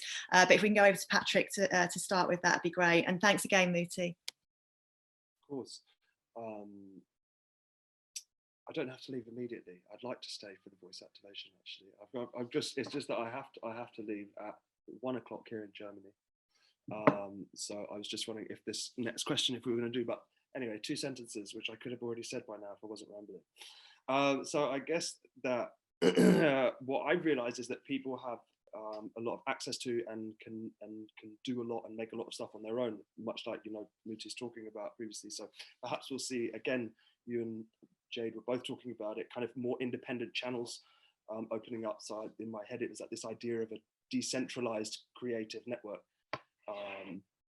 which I think would be really good in an industry which has previously prided itself on the mantra of it's not what you know, it's who you know. So opening up the ability for people who don't necessarily have kind of immediate contacts or family or friends within the industry to still be able to get out there.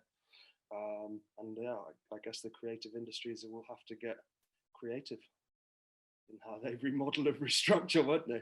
Yeah. Creative industries, they're going to have to get creative. I love that. Thank you very much, Patrick.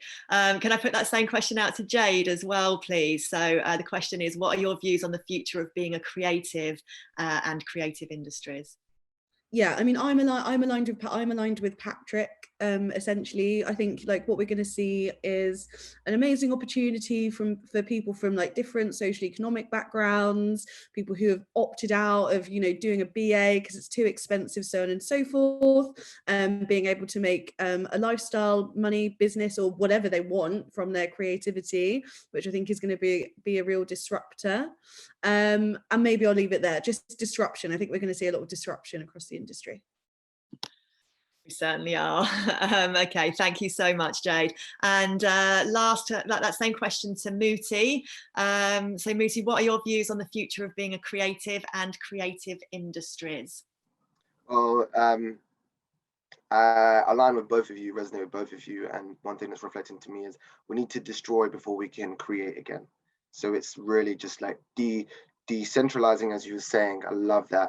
And there's a sense of dissolving these models and starting to assemble them again, brick by brick, that feels like it is fortified by our workings with our quality of consciousness now, rather than being deemed by 20 years or 10 years ago who didn't actually understand the arts industry, didn't understand creative means. It's actually being rebuilt by real people for us, by us. You know what I'm saying? And that requires us to be in clear communication and be setting visions forward that can invite other creatives to collaborate in new, exciting ways, and be transparent about the process of that. Because it's very much about the process now as an artist. We're never even just getting the end product. The amount of stuff that we've got that is probably in our bank that we haven't even shared yet. I'm sure Patrick's got probably 3 EPs that are there, you know, that are there. And also Jade's probably got loads of ideas that are just brewing for the next world. But it's just about acknowledging the process of what we're coming to with that. And allowing artists to be more transparent with the process and the vulnerable process of where we're in now, and being seen in that vulnerability. And then from there going, it's all good, we're rebuilding this, don't worry, this is ground zero, we're starting again. We love you. Thank you, Muti. And I love what you're saying about the destructiveness there. And just going back to what I was saying at the beginning about that's the archetype we're seeing play out right now, is the phoenix rising from the ashes. Everything has to be destroyed for us to be able to rebuild. But I really do think we've got the opportunity to create a beautiful new world if we all come together in our creativity. So thank you so much to everybody on the panel. You have all been absolute creative legends. So thank you for everything that you've shared. We're now going to move into working with Aura, who I have had the pleasure of working with for the past year. And as I mentioned earlier, I have a huge fear of public speaking, which I've been working on, and Aura has actually been, absolute key with getting me to release my voice, to find my voice, to have confidence in my voice. So you're all in for an absolute treat with Aura right now. And Aura actually really got to branch out during lockdown as well, because she works here on the island. But during lockdown, she, got creative and went on Zoom like many of us have. And I was so happy to see that, because she's just been able to connect with so many more people around the globe now, and her magic needs to be seen and it needs to be felt around the globe. So Aura, I'm just going to welcome you to the stage now. What I will say is I know that the event, it's run over ever so slightly. I know you need at least half an hour, so maybe if people could let us know in the chat. I know Patrick needs to leave at midday. Maybe if people could let us know in the chat. And Aura, I don't know if you could maybe do something so that you end it on a note at midday that people could leave on, and then for anyone else who wants to stay and continue, we could do it that way. So let me know your thoughts on that, Aura. I'm on the flow, so for me it's all fine. I think I will need less than half an hour actually, because I feel that was so much said and so much told, and I completely agree on so many levels with everybody. So I'm more an action woman more than talking too much. So I just would love to present myself. My name is Aura Ananda. I've been living here on the island of Ibiza since 29 years. I came here when I was 21, and I found an amazing playground to play and to grow, let's say like that. So I've been a singer, I've been a traveler, I've been on so many levels, many things and many roles in my life until I found really the seed of the truth inside of my inside of my voice, let's say like that. So I understood that voice is a magic tool, can open portals, is very related with the alchemy. I'm very much related with the alchemy of the spirituality, let's say like that. So I, as Muti was saying before any kind of new creation, you have to destroy all and then start from zero. It's a little bit like the Lego, you get a construction is on the way, and then you have an idea, you have a vision, but then the construction starts to be a tiny bit different, and then you enjoy the construction, you enjoy your creation. But then what a beautiful thing is just to destroy everything and start from zero again. And this is also very Zen ideology when you make the mandalas. Actually, the mandalas are created on so many levels for a long time. And then when finally is everything beautifully packed and ready to be observed and watched, then the monks, what they do is just to destroy all the mandala with the sand and create a new one. So I work with voice on this level, just to recreate a new womb of the creation, let's say like that, okay? So I work very much connected to spirit, of course. I'm here in Ibiza. I work very much connected with the goddess of the island. The goddess of the island is Tanit, and I work very much related with the sacred feminine. Now, I just want to say two little words about this, because there is a lot of confusion going on. What is this sacred feminine? Of course, I am the archetype of this sacred feminine, because my soul and my spirit um, wanted to reincarnate as a woman, but actually is a principle, it's really like a cosmical principle of creation. So I just want to go there 1 second, just to make you understand. Yeah, just to give a little bit of clarity of what I feel is the divine feminine. So let's say that the consciousness is the thought. Yeah, you have a vision, you have a thought. Oh, uh, you have something, you have an idea. Let's say like that. The idea can stay just an idea unless you create this action and this space of creativity that lead your idea to be born, let's say like that. So let's say the masculine, divine masculine is the consciousness, the vision, and the divine feminine is all the action and the womb that is created to give to this vision really birth and materialize it. Okay, so everything what we see, everything what we really see and perceive and feel is all a beautiful divine feminine power. Okay, so set this because I'm setting a little bit energetically, restore a little bit what is the wounded divine feminine in the world. So I do believe that yes, you need to have an idea, and then you need to create that space in which this idea is really taking form. So this womb is it can be a very dark space, let's say like this in the beginning, but then if you create the right energetic field in this womb, then you can materialize anything.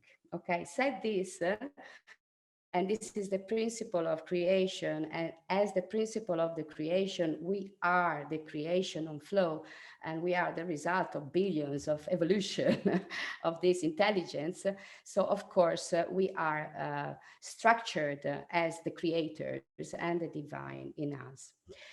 Said this, I went very deep in the studies of the voice, in the spirituality, and I can say that when you actually just born, you have two beautiful, incredible gifts for all the life and activations that we just don't pay attention to it.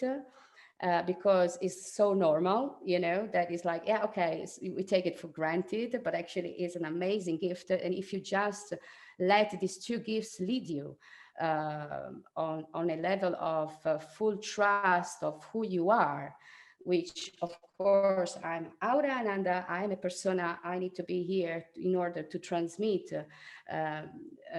all the information that I'm bringing with me in my own evolution, spiritual evolution, then there are two gifts and two activations that are really there for everybody. It's just a reminder and to get a little bit deeper in it. When the moment in which we're born, actually we receive two amazing, beautiful gifts. The very first is the divine breath. In the breath, there is not just oxygen. In the breath, there is everything. There is all the creation itself. There are all the informations itself. This is called in India prana.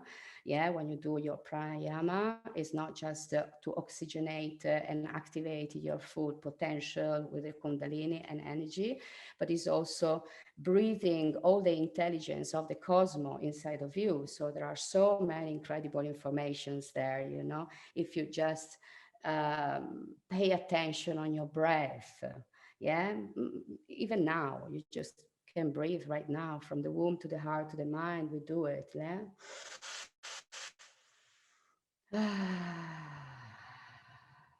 Yeah, and we do it again. Why not? We are taking inside all these incredible informations of intelligence of the cosmos. We are intelligent beings, intelligent creatures, creative creators too. So here we go again, from the womb to the heart, to the mind. And we drop it off. Okay. So this is the very first gift that we have in life in order to live, to survive, to be able to survive. And then the second thing, the second gift that we receive, actually, we scream to the world. We really definitely scream to the world. Yeah. And my question is always one, what do you think that we scream? And the answer of it is very interesting, because this is mapping already where you're at to. Yeah, someone can tell me, oh, I scream why I'm here, or oh, I scream, oh, this is a new world, I'm afraid, oh, I'm leaving my mom, or I'm here, I exist, I am. So mapping this in people, I can see already what is there really to make this freedom back, to unfold in the true spirit of your essence. So what we scream actually is to, I exist, I am here. Hello, world, I am here. Okay, I'm ready to be, because of course we were ready to push inside the womb of our mother and come out already. So you're ready to exist.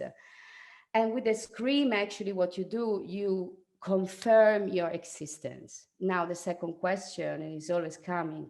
Okay, so if you exist, who are you? And this is the main question of the existence itself of humans. In India, in the Night Yoga, we say, Koham. Who are you? Who am I? Sorry, who am I? Soham, I am. So who is there to scream the existence of being alive in this body right now, in this existence? Is spirit itself, is the existence itself, is the goddess itself, is the God itself.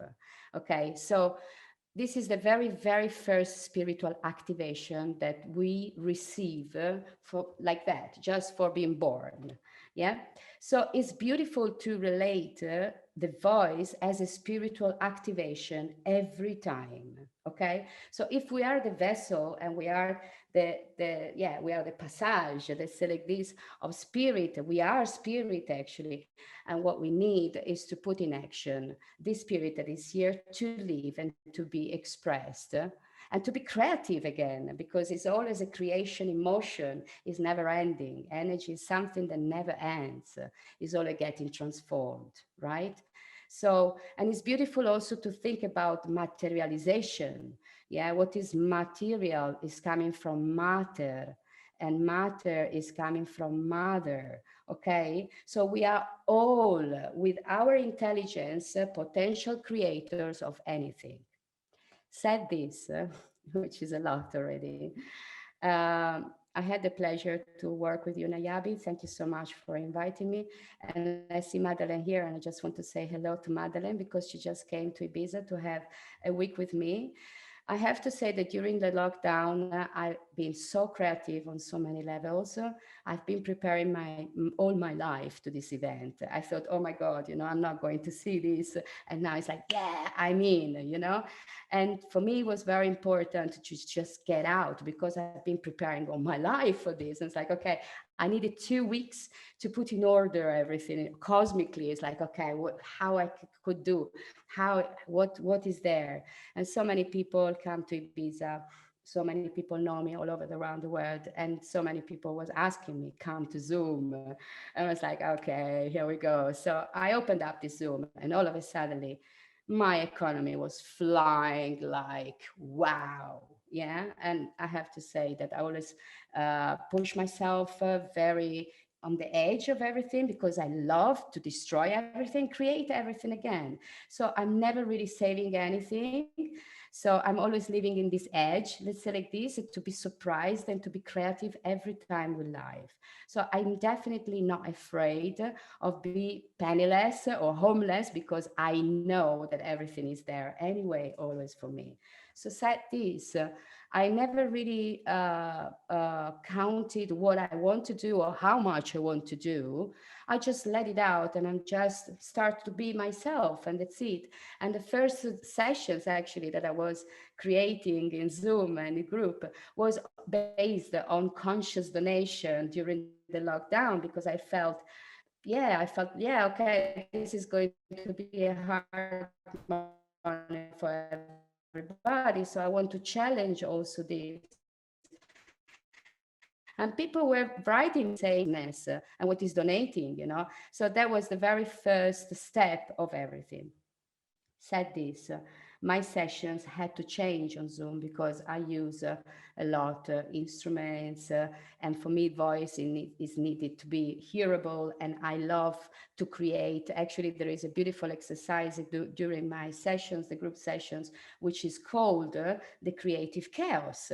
So, and the cosmical chaos, which is amazing because once that you open up your voice and you start to sing your song, uh, from the nothing, because before we need to destroy everything and remake everything, and this is already a beautiful process of creation. But then for me, the collective is made of individuals. Each one has a kind of voice, has a song, has a frequency, has a imprint in the world. So I do believe in collective. I do believe in the global collectiveness of humans. But meanwhile, um, I do believe that in the collective, we are all individuals, all frequency of a rainbow, beautiful rainbow, and they're all needed to create then the unity light. So said this, I see also Nick Gold, but I can't see now. There are no videos on. So I just wanted to invite everybody to show themselves. It will be really so nice, to see all these beautiful, amazing faces, yeah, and beautiful beaming beings, that we all are. And said this, I'm going to make just a very, very short hello. I'm very, very short thing. Okay. Let's let's place voice, okay? We place it in a spiritual way as in spiritual activation, but let's place really voice. Let's place this chakra, okay, in our in our body. Let's say like that. Voice and this way out of our being, of our instrument, is in between the mind and the heart. Okay, it's not just, we are a beautiful synchronicity and a beautiful result of a sacred geometries of billions of evolution. Okay, so it's not just that we have the two eyes and the nose, it's all a beautiful design. Okay, so actually voice and our throat chakra is in between our mind and our heart. Okay, so I want to be very practical with you because it's very important that in these few minutes I have, apart to give you my informations, I give you something practical to do, just to release and understand what you are doing with your voice. Because when you connect with your voice, you truly connect with yourself. You truly connect with the spirit that want to be out. This is in the course of our DNA, okay? And then later on, I will go into the mystery of the voice and into the mystery of the light codes, because we are light beings. So why not? Let's be playful there. And it's always about playfulness, yeah? The inner child is always there. So I just want to acknowledge you that the voice is in between the mind and the heart.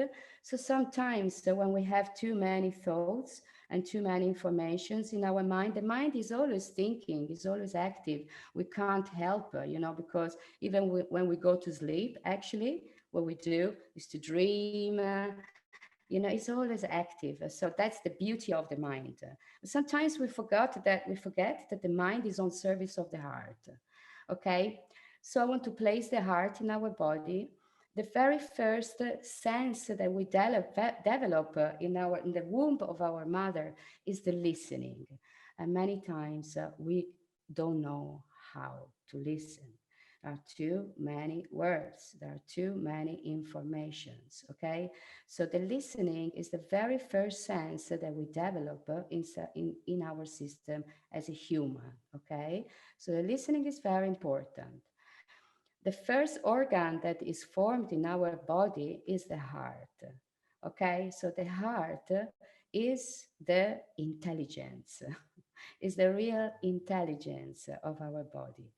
Has a frequency, has a rhythm, okay?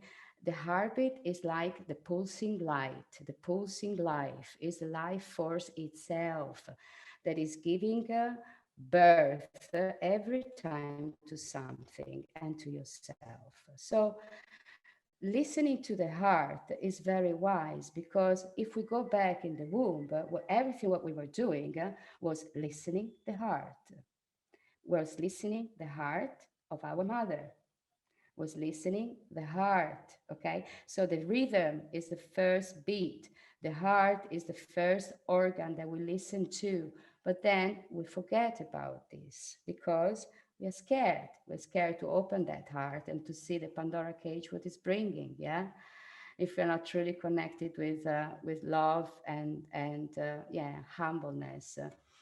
So the heart is an amazing place to be, yeah, and the mind is also an amazing place if we know how to use it. If we put the mind in service, on service to the heart, we can make amazing things all together, guys. Really, you know.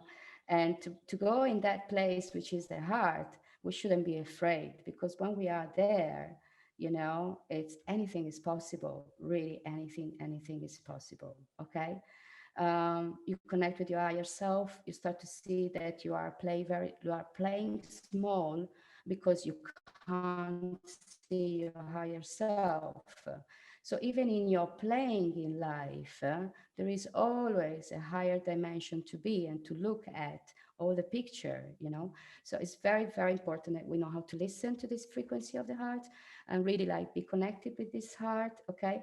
But then what happened? That the mind is always so active and not always is connected with the heart, or doesn't know how to disconnect and to discern informations, let's say like that. So we take on board too many informations. And what happened is that every thought is energy. Every thought is energy, okay? It's not just, it's pure energy. It's pure energy for new creation, okay? So when we have too many thoughts in our mind, which are overwhelming our mind, what happened that all this energy, if we don't know how to express and we don't know really how to master our mind, is going direct to our heart and make it heavier. We can't really, yeah, also in the position of our physical body, yeah. It's like we start to close up, we start to, oh, you know, be too much charged there. So we are magical beings. It's so simple what I'm going to explain you, but just to acknowledge yourself, okay? In between the mind and the heart, we have this, and this is a way out. So imagine the voice is pure energy. What you are letting out is not just a sound, okay? It's a pure frequency, it's a pure light, okay? Pure energy. So if you imagine yourself that you are opening your mouth and you are creating light and you are giving out your energy, then what is going to happen that just vocalizing one R, the magical letter R, and I will explain you what is going on there too. What we are doing, we are letting out all this energy from our mind, which is going in our heart and make it heavier, okay? Plus, with the R, we are opening up the portal of our heart. The sound of the A is not just A, okay? It's the beginning of all the creation. It's said that the Divine Mother, when she created everything, she started with sound. And she started with the sound of the A. So the A in English is the first letter of the alphabet. It's the number one, is a master number. And as every master number got the key to open up something. So the ah is the opening of all the creation, okay? So it's not just a sound. In fact, when we understand something, what we do is ah, okay? And when we got pleasure, what we do is like ah, okay? And then again, abracadabra, amen, hallelujah, and so on, okay? So the ah as a sound, as vibration, is a super magical one, is the one that open up the door of our heart, okay?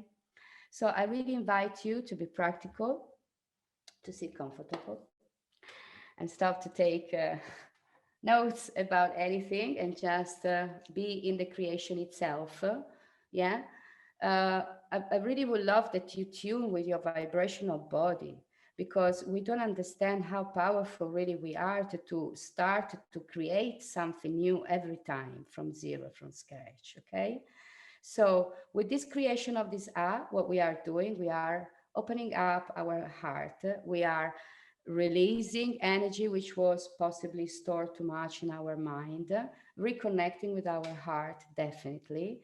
And then we are opening up a space for ourselves to be creative, because the sound of our voice is vibration. And as a vibration is opening up in the space, a new space for yourself. So it's a great thing, actually, okay? So sit comfortable, close your eyes. I'm going to ask you to grab your hands, which are very, very important, because we always talk about energy, but we don't understand really, you know, what is going on there. So energy is everything in flow, okay? So yes, we have a table, we have materialization. That means that so many atoms came together and congregate together to make the material world happen, okay? But then when the scientists go inside the atom, everything what they see is nothing. There is no material inside of the atoms. It's just pure energy. So again, we are pure energy.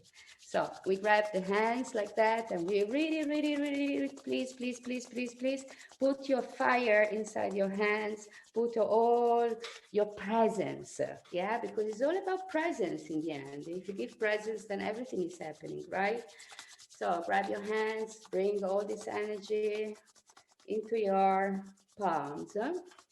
And now I just would love to, yeah, I think that you are quite hot in your hands right now. Yeah. Okay. So just separate them tiny little bit, just tiny little bit, just tiny little bit like that. Yeah. And see, what are you feeling? Are you feeling tingly? Are you feeling, oh, wow, my hands are, wow, my hands, what my hands are doing right now? Let it grow, let it expand, let it expand, let it expand. Because energy is unstoppable. Energy is, you can't contain it. You understand this? So let it expand. Your hands, just let it expand and open your arms, open your chest, and just let it expand, because you are so big. Yeah, yeah.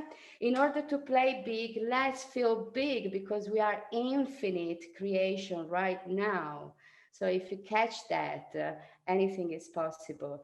Now, just touch your aura around, touch this energetical field that you just created. Yeah, very good. Okay, so are you in consciousness that you are creating right now this incredible electromagnetic field around you? Just move. Now, we were talking with Muti. Muti, I love you very much. The Qigong and the movement, yeah? So we are all here, yeah, flexible like trees, moving, yeah? We're not like rigid. We're not too much structured. In the structure, we have flexibility. Yeah, and this is so important. Yeah, so you start to feel that your hands start to move energy. Yeah, so believe it or not, all this what you are doing with your hands, you are definitely moving a reality around you. You are preparing the womb for your new creation. Let's say like that, okay? And you're calling the energy in you. Oh, okay, beautiful. Now we grab it again. And this energy, we give it to our heart, to our beautiful heart. Okay, which is placed just right here, the chakra, yeah, in your chest. And feel this transmission. We were talking about transmission, right? So feel this transmission from yourself to yourself, from the creator of this energy towards the portal of love, which is the heart space. And we go back there and we feel like, nice, yeah. We give 2 good deep breaths, always from your womb to your heart, to your mind, and let it go.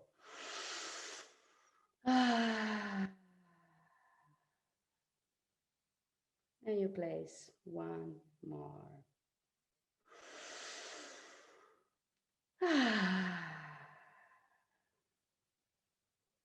Beautiful. Now we are going to sound the A for 5 times here. So your jar is very, very relaxed. And sound the A as with consciousness, acknowledging that what you are doing with this A is opening the portal of your heart. Okay? And you will vibrate all your A here in your chest. So feel it, because the vibration is bringing a new opening, yeah, of anything. Okay? So we do it for 5 times. On the 5th one, we just open up on the last our hands, and we just deliver our sound to the rest of the world, because we have so much there that we can share and transmit with everybody. Don't feel absolutely drained from anything, because we are unstoppable. Okay? Beautiful. Good deep breath, close your eyes. And we go for it.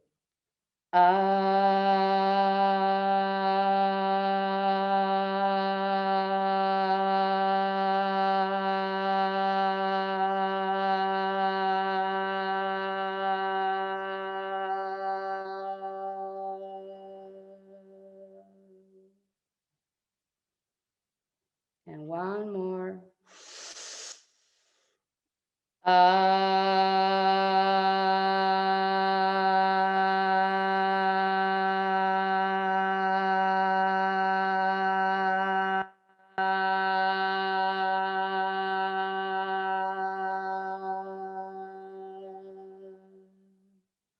You can change tone and go a little bit upper.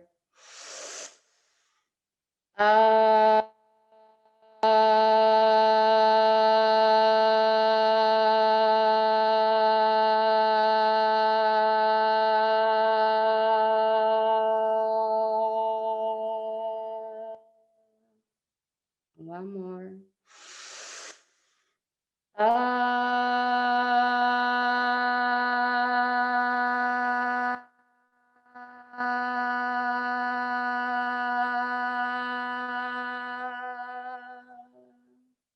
And we go down again.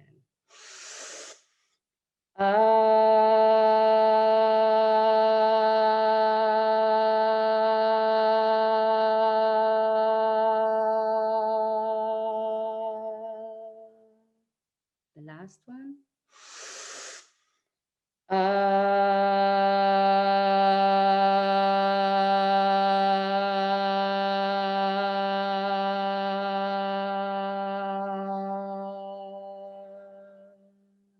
Stay there. Don't open your eyes. Feel how you are resounding, how you felt inside, how you were expanding your vibration. What just with the sound of that what it brings up to you. And then we open up now the sound of our heart to the rest of the world, like love warriors. Open up very well your chest and your face up. Look in the sky.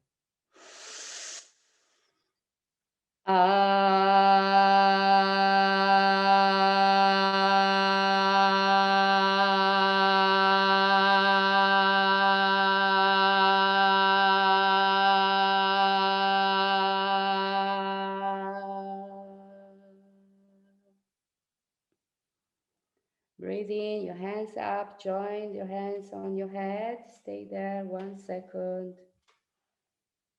Hold your breath. Feel your vibrational body. See the light inside of you with your closed eyes. And we exhale, we go to Namaste. Namaste, we stay for 3 breaths, and I'm going to ask you to take seriously these 3 breaths because this is the moment of the gratitude. We often forget that nothing is for granted in this life. Everything is a beautiful gift. So we are gifted every day if we tune with this gratitude inside of our heart. So 3 breaths to remind the humbleness in front of the creation itself, of deep gratitude to our masters, to the creation itself, to our Divine Mother that gave birth to all of this. Thank you, and thank you.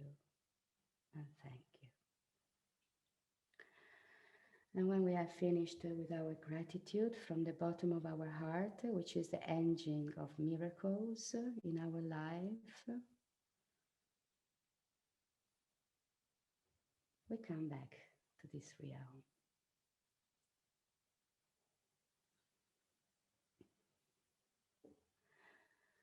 So said this, and I'm hooking up with the Spirit of Life book.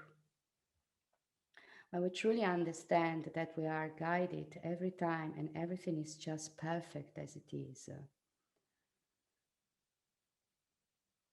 And actually, we are fully guided in any action if we just allow this guidance coming and we call for it and we open our heart to receive, then anything what we put in motion is already not just for ourselves, it's not just for the collective, but is for the cosmical intelligence itself and for planet Earth. Because why we are here as humans, what for are we here, why we are structured like that.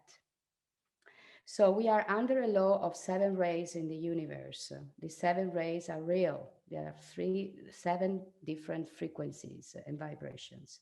Did you ever ask to yourself why there are different colors? Why the light, which is actually white from the sun, then go through the prisma of a crystal, of a drop of water, and all of a sudden spread the rainbow all. So we are under a law of 7 rays of the universe.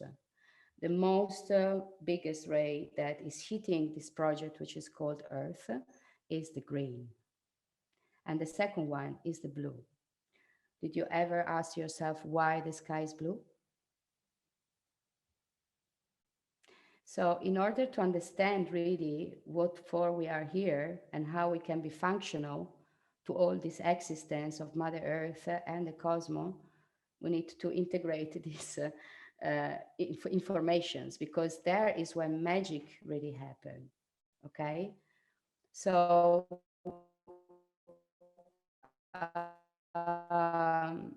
fair enough, is the color of our heart chakra.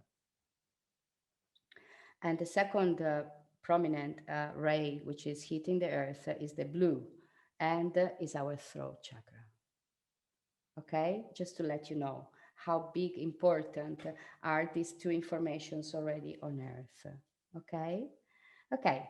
Said this, that we can put order, then I'm a very creative person and I love to destroy everything to recreate again. So I am going to ask you to open up your mic. And I really would love that everybody, Nick, Sarah, Jade, Anna Maria, Renata, yeah, you're so beautiful. Yeah. And slowly, if everybody can open up, yeah, beautiful, the video. I invite everybody just to hug, yeah, like that, and feel a virtual hug all together. And we're all one, we're all here holding this space and holding each other and with love. Yeah, beautiful. This makes me feel a little bit closer to you, you know, because I'm a very physical person. So yeah, beautiful. Thank you so much for showing up. Okay, said this, I am not English.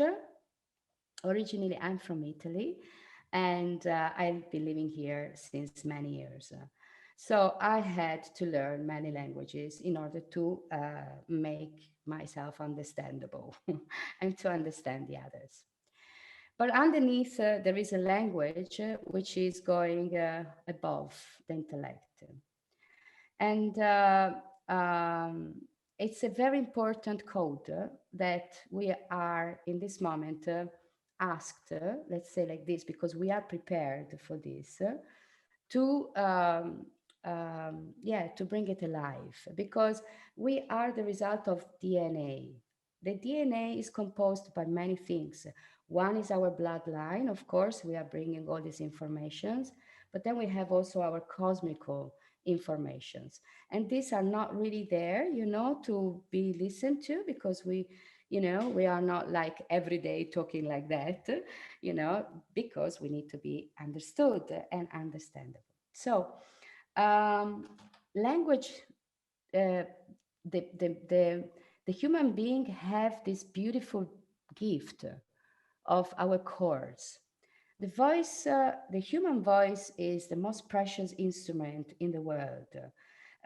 Inside the orchestra, when you learn classical music, they teach you that there is a most noble instrument or less noble instrument. And it's more or less noble because of the voice, because the voice is the most noble instrument, absolutely, that we have to express. Okay, so we are truly incredibly gifted. What we can do with our voice, nobody can do. The range of what we can do with our voice, there is no instrument and there is no animal that can do the range of sounds that we can recreate. So wow, this is already super magical to me. Yeah. And said this, we were giving this language in order to be intellectual and understand. Okay. But understand, which is a very funny word in English because it's understand and it's not overstand and it's not even inner stand. Okay, so let's be playful also with this. If we are playful, we understand. Okay, so we understand the intellectuality of our language in order to understand what to do. Okay, this how I build this, I build like that. So to really like be manual creators and not just manual creators, but yes, then hands are there always because this our peculiarity. So, but there is a language which is the magic language that we all have inside. If we learn the mantras, for example, what the mantras do is taking sacred sounds, is just sounds, is the repeating always of the same sounds. Om Range Kyom, Range Kyom, Range Kyom, see? Or I don't know, another mantra. So actually, they are teaching us already that to be in communication with our universal flow, and as a universal flow, of course, here on Earth too, we are made of sounds, okay? So we are going to be playful now. Did you ever play when you were a child to invent a new language with your friend so nobody could listen, nobody could really understand you? Yes, yes, yes, yes. Maybe this child is doing it. Yes, you're doing it, right? Beautiful. Okay, so we're going there. In my game, this new language, sorry, this new language, A, E, I, O, U, all the vocals are there. And we are going to put together, our intellectual mind is there just to put together few letters to form a syllable, okay? It can be Ra, Na, Sa, Sha, Kayan, Tea, Koyamam, okay? Okay, very good. So be playful with it. When you don't know what to do, Just say ah, but don't stop the flow, please. Never stop the flow. Because sometimes the intellectual mind is there and feels shy, stupid, and cannot put together the things, and I'm not able. We bypass all this, okay? We are bypassing this by our inner child, okay? So I'm going to, I'm going to play with you. Are you okay to play with me? Yeah. Very good. Open your mics all together. Oh, wow, we have some noises there. Good. Okay, great. So I start and I will sing to Niaby in this new invented language to be able to be playful between each other. Okay, so go bypass the intellectual mind, please. Okay, let's destroy what is the normal language to embrace the new one. Okay, the creative one. So I'm going to sing to you and you are going to sing me back to, well, just to tell you what happened to me yesterday, for example. Okay, cool. Narana seyaka shantarayako namoyande no one nerenayate yasa kurenaya no maranam koyena yeah.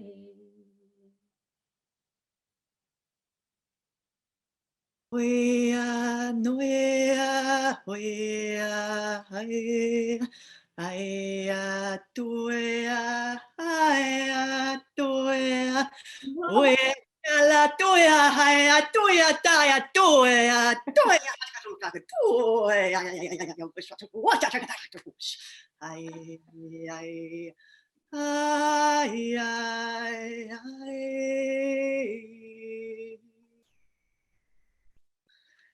Thank you. Okay, ready to play, Madeleine? Naranai se kasharai nande yadai no mam. Oyed natantar nayana nayana.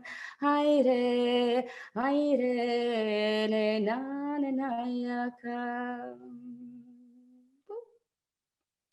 La la la la sa la la la hey la la ya le di la la ha la manita ru na na sute la la la la hu la la la la la la la hey li no no no no no no no no no no. Beautiful, yeah.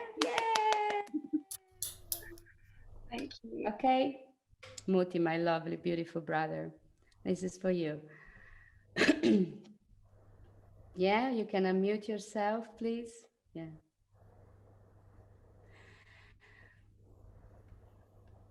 I think you are still in mute.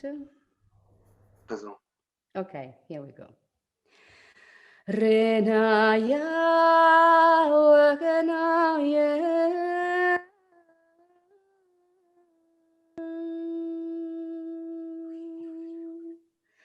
Sohineya, Renaya, Kansanaya, Shaoye.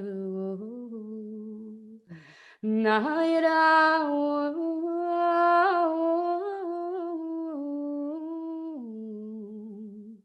Nahire Sekeya Shankarayonam.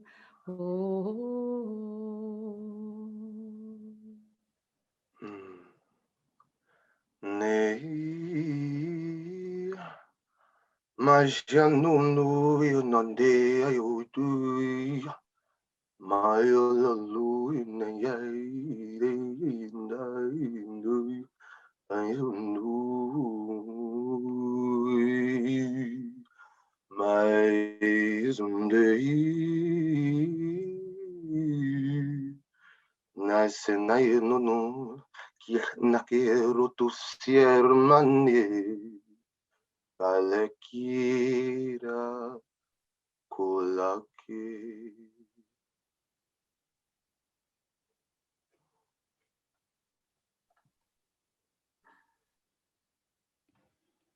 Let's breathe. Yeah, this sensation of muti. Yeah, let's understand what he just delivered. Yeah, let's perceive more than understand. Perceive what he just let out from his heart and from his cosmical informations. Beautiful. Here we go. I'm going to you, Jazz. Jazz? Yeah? Yay. Can you tell me hello? Hello, Aura. Can you hear me? Okay, yes, now yes. Okay. Yakera nera sanaya shankaraya tuvanam. Oireneya nanenaya sa. Ranayeno yetareya kongaranaya to. Sarona mashaka ranana heya.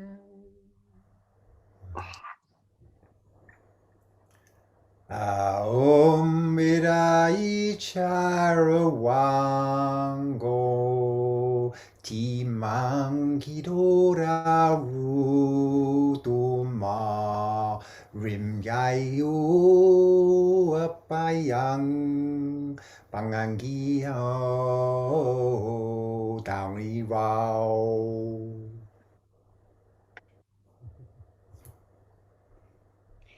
Let's stay there and resonate and feel what this vibration and this language is still resonating in our system.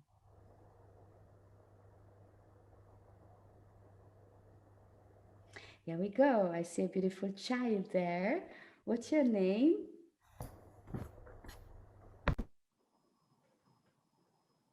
Can you open up, Loni?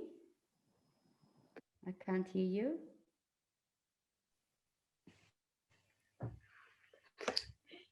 Hello. We're both very shy. Oh, me too. Hello. I'm the most shy person as possible. Oh.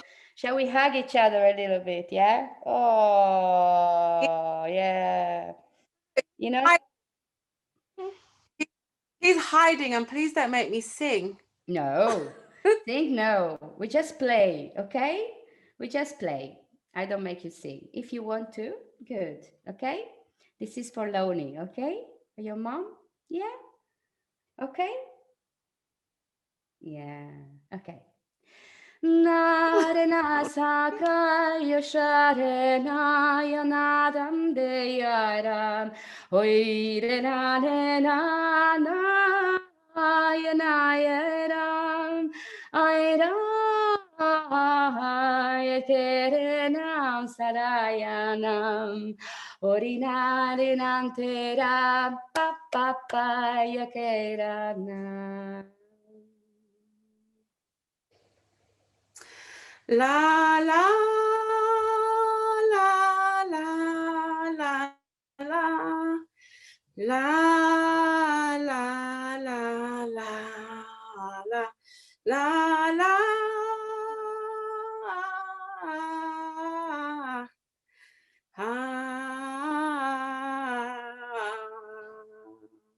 Yeah. Very good. Okay. Let's still resonate this la la la, which was such a beautiful place to be, this la la la. Such a beautiful playfulness in the la la, innocence. Okay. Okay. That's your turn, Jade. Jade. Hello. Here we go. You ready? Yes. Narena sakarena yashenanina moyeram arena tarena yo karenaya humbayam.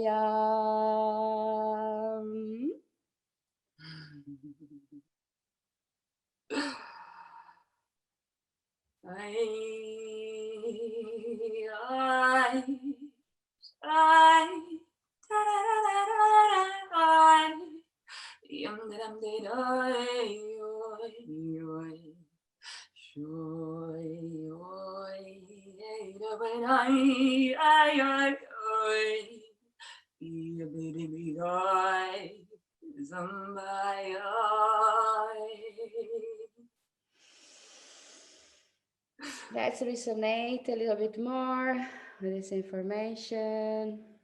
Wow, beautiful. Thank you so much. Beautiful. Okay, Sarah, this is your turn, my beautiful, lovely, colorful, amazing sister. Thank you. How are you? I'm okay. I'm a little nervous. Good. This is good, no? When some nervous is there, that means there's something happening, right? Okay. Na re na ka ra ra na na ya na ye ro nam da ya re ne na o ye sa re na ya kam an ne na ye na o ka ra na ya na an da ye re ye no wa na na ye re ya na sendam. Aya, aya, aya, aya, aya, aya. La la la, carrimba que co, carrimba que co, carrimba que co, carrimba que co. Let's stay there with this playfulness in there and embrace it, integrate it. Yeah, beautiful. Okay, I see Anna Maria Duduta and Jeep, but they're not on the video. Okay, so I don't know how long I still have, Niaby, because time is very, it's a strange thing for me, so I can't really. Well, I mean, we ran over time ages ago, so I think it's just a case of anyone who wants to stay and finish can, and you know, a few people have left, so okay. I would say just do your thing. So I just would love to, thank you for the playfulness, for staying, to really embrace something possibly new, something maybe not, you know, but every time it's something new, why not? So every moment is something new to create.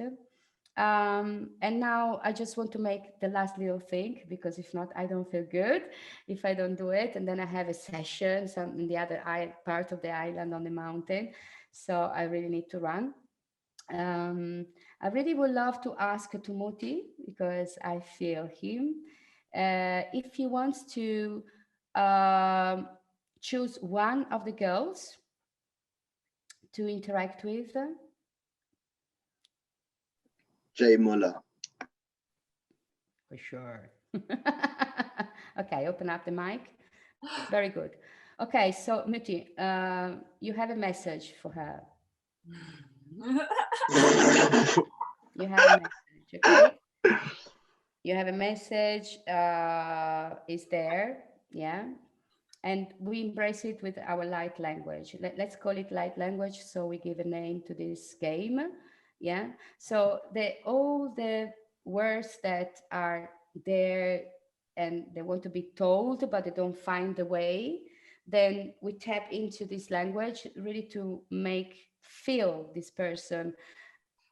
What is the message about? Vibrate the message and go over on another layer of our self of communication. So whenever you want, my love, connect both in the heart.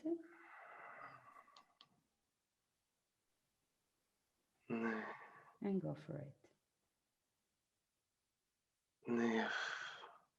Nef toik il tienak ikritura masiru mareta etsitsnu makure kuretis niu mainua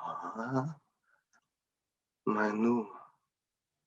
Manu ai ende yak ia la le kidur sin na ni ti na sano sano et era nai es tira mona nura terra nutera e spira tella spiritum e cura e quella di malufa malufa malufa et is et bir et un et el ik ir nasiet uf ma simple kid epet nas namir atu.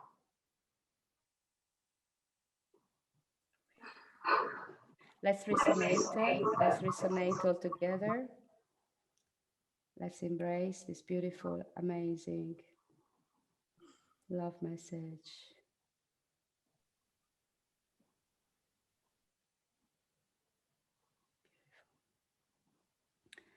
Okay, usually what I do is to make respond another person, but I will not do now. And I really would love to inquire in Madeline. Madeline, can you open your mic? Hello. What did you receive from this? I have goosebumps.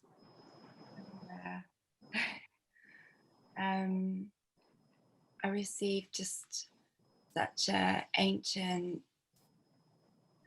message of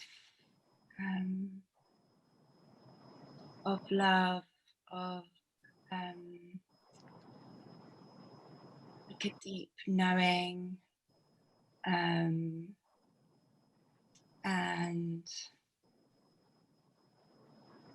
such kind of wisdom, like from the heart. Yeah.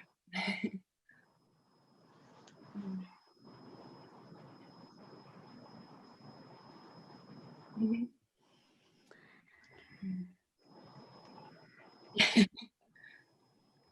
Thank you for your reflection.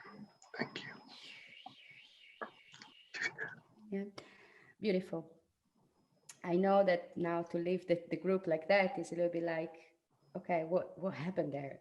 What we did? But this is exactly where I want to go, to create chaos in order to recreate a new stream of informations, new stories, like Muti was saying, going over all the narrative and false narrative that we had to. Well, personally, not really very much, because when I was 21, I was already out of the false narrative. But yeah, you know, and to understand primordial that we are truly magical beings. So anything is possible, especially when chaos is there. Chaos is one energy in the universe which is called Set. Set is the energy, cosmical chaos.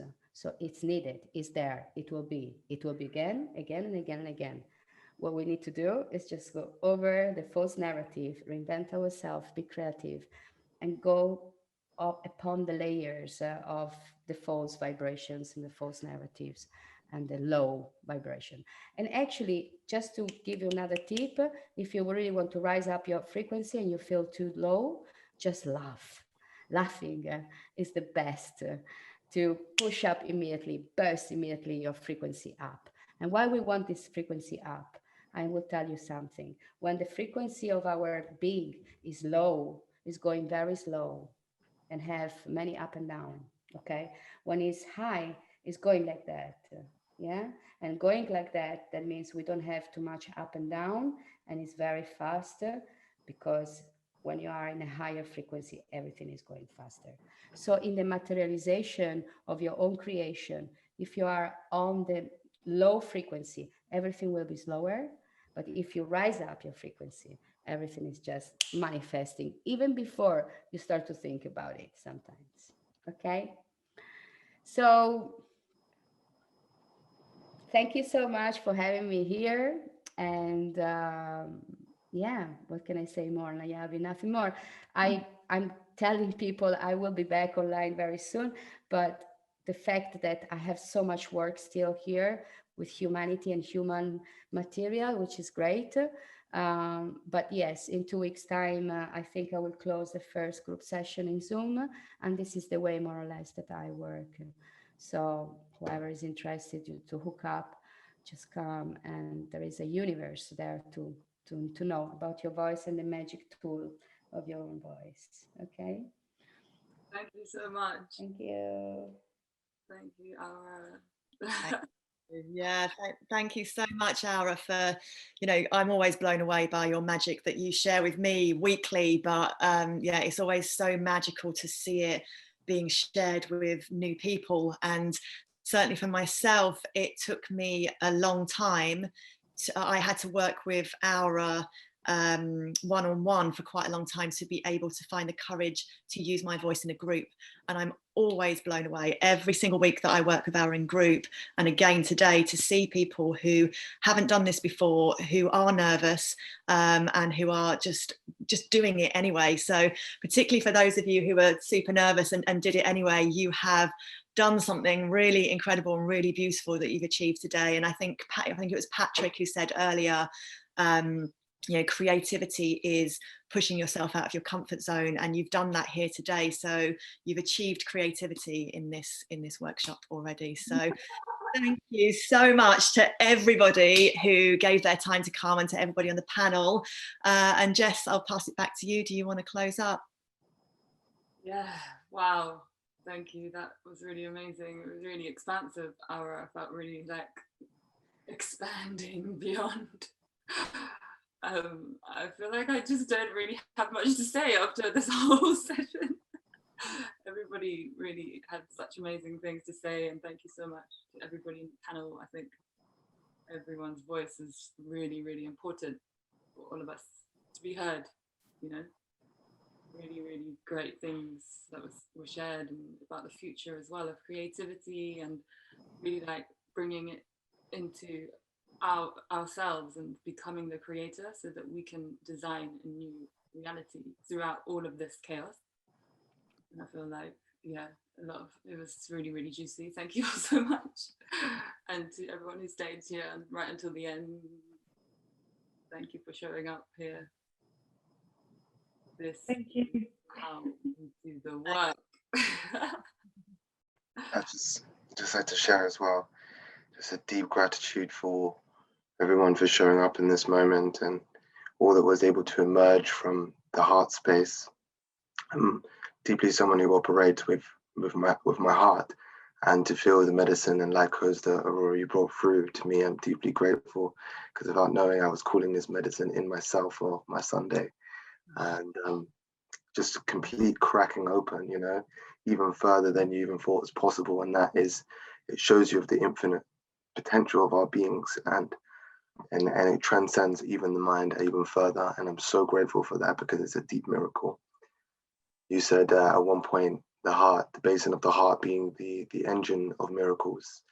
And I just to remind everyone that we are a mirror calling out to each other, and each moment is a waking miracle. And Einstein did say we can either live as if nothing is a miracle, or as if everything is a miracle.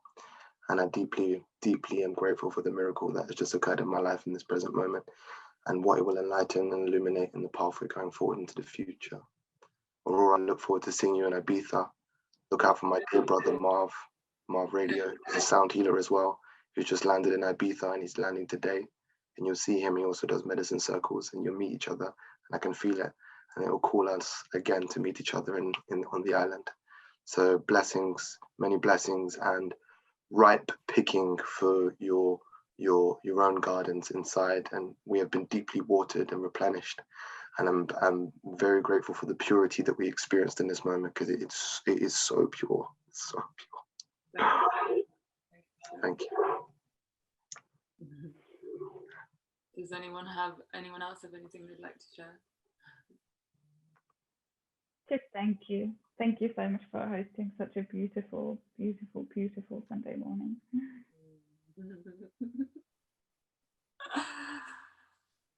Thank you. Yeah, I just want to say thank you for inviting me, Niaby. Yeah, it was so rich, everything. There's so much to digest. So thank you so much. I really loved it. Thank you, everyone. It's magical. Blessings. Thank you so much. So this has been recorded. I'll send an email out with the recording if you feel like you'd like to share that with anyone. That would be amazing, and with information on everyone who was here, all of the guests. So do check them all out individually as well. And also, if you'd like to be on the mailing list, just respond to the email and we'll add you. That's it really there. And then, yeah, thank you all again so much. Just close this circle in deep gratitude for everything that we experienced here today, on this Sunday morning. Yeah, thank you so much all, and I really would love just to finish, if you don't mind, just hugging each other, because I love this. Yeah, let's hug each other from within. Yeah, from within. Beautiful. Yeah, such important, the touch. Yeah, so in this moment that we feel a bit separated somehow, we are not. We are a collective consciousness all the time, heart-centered. This is what we are.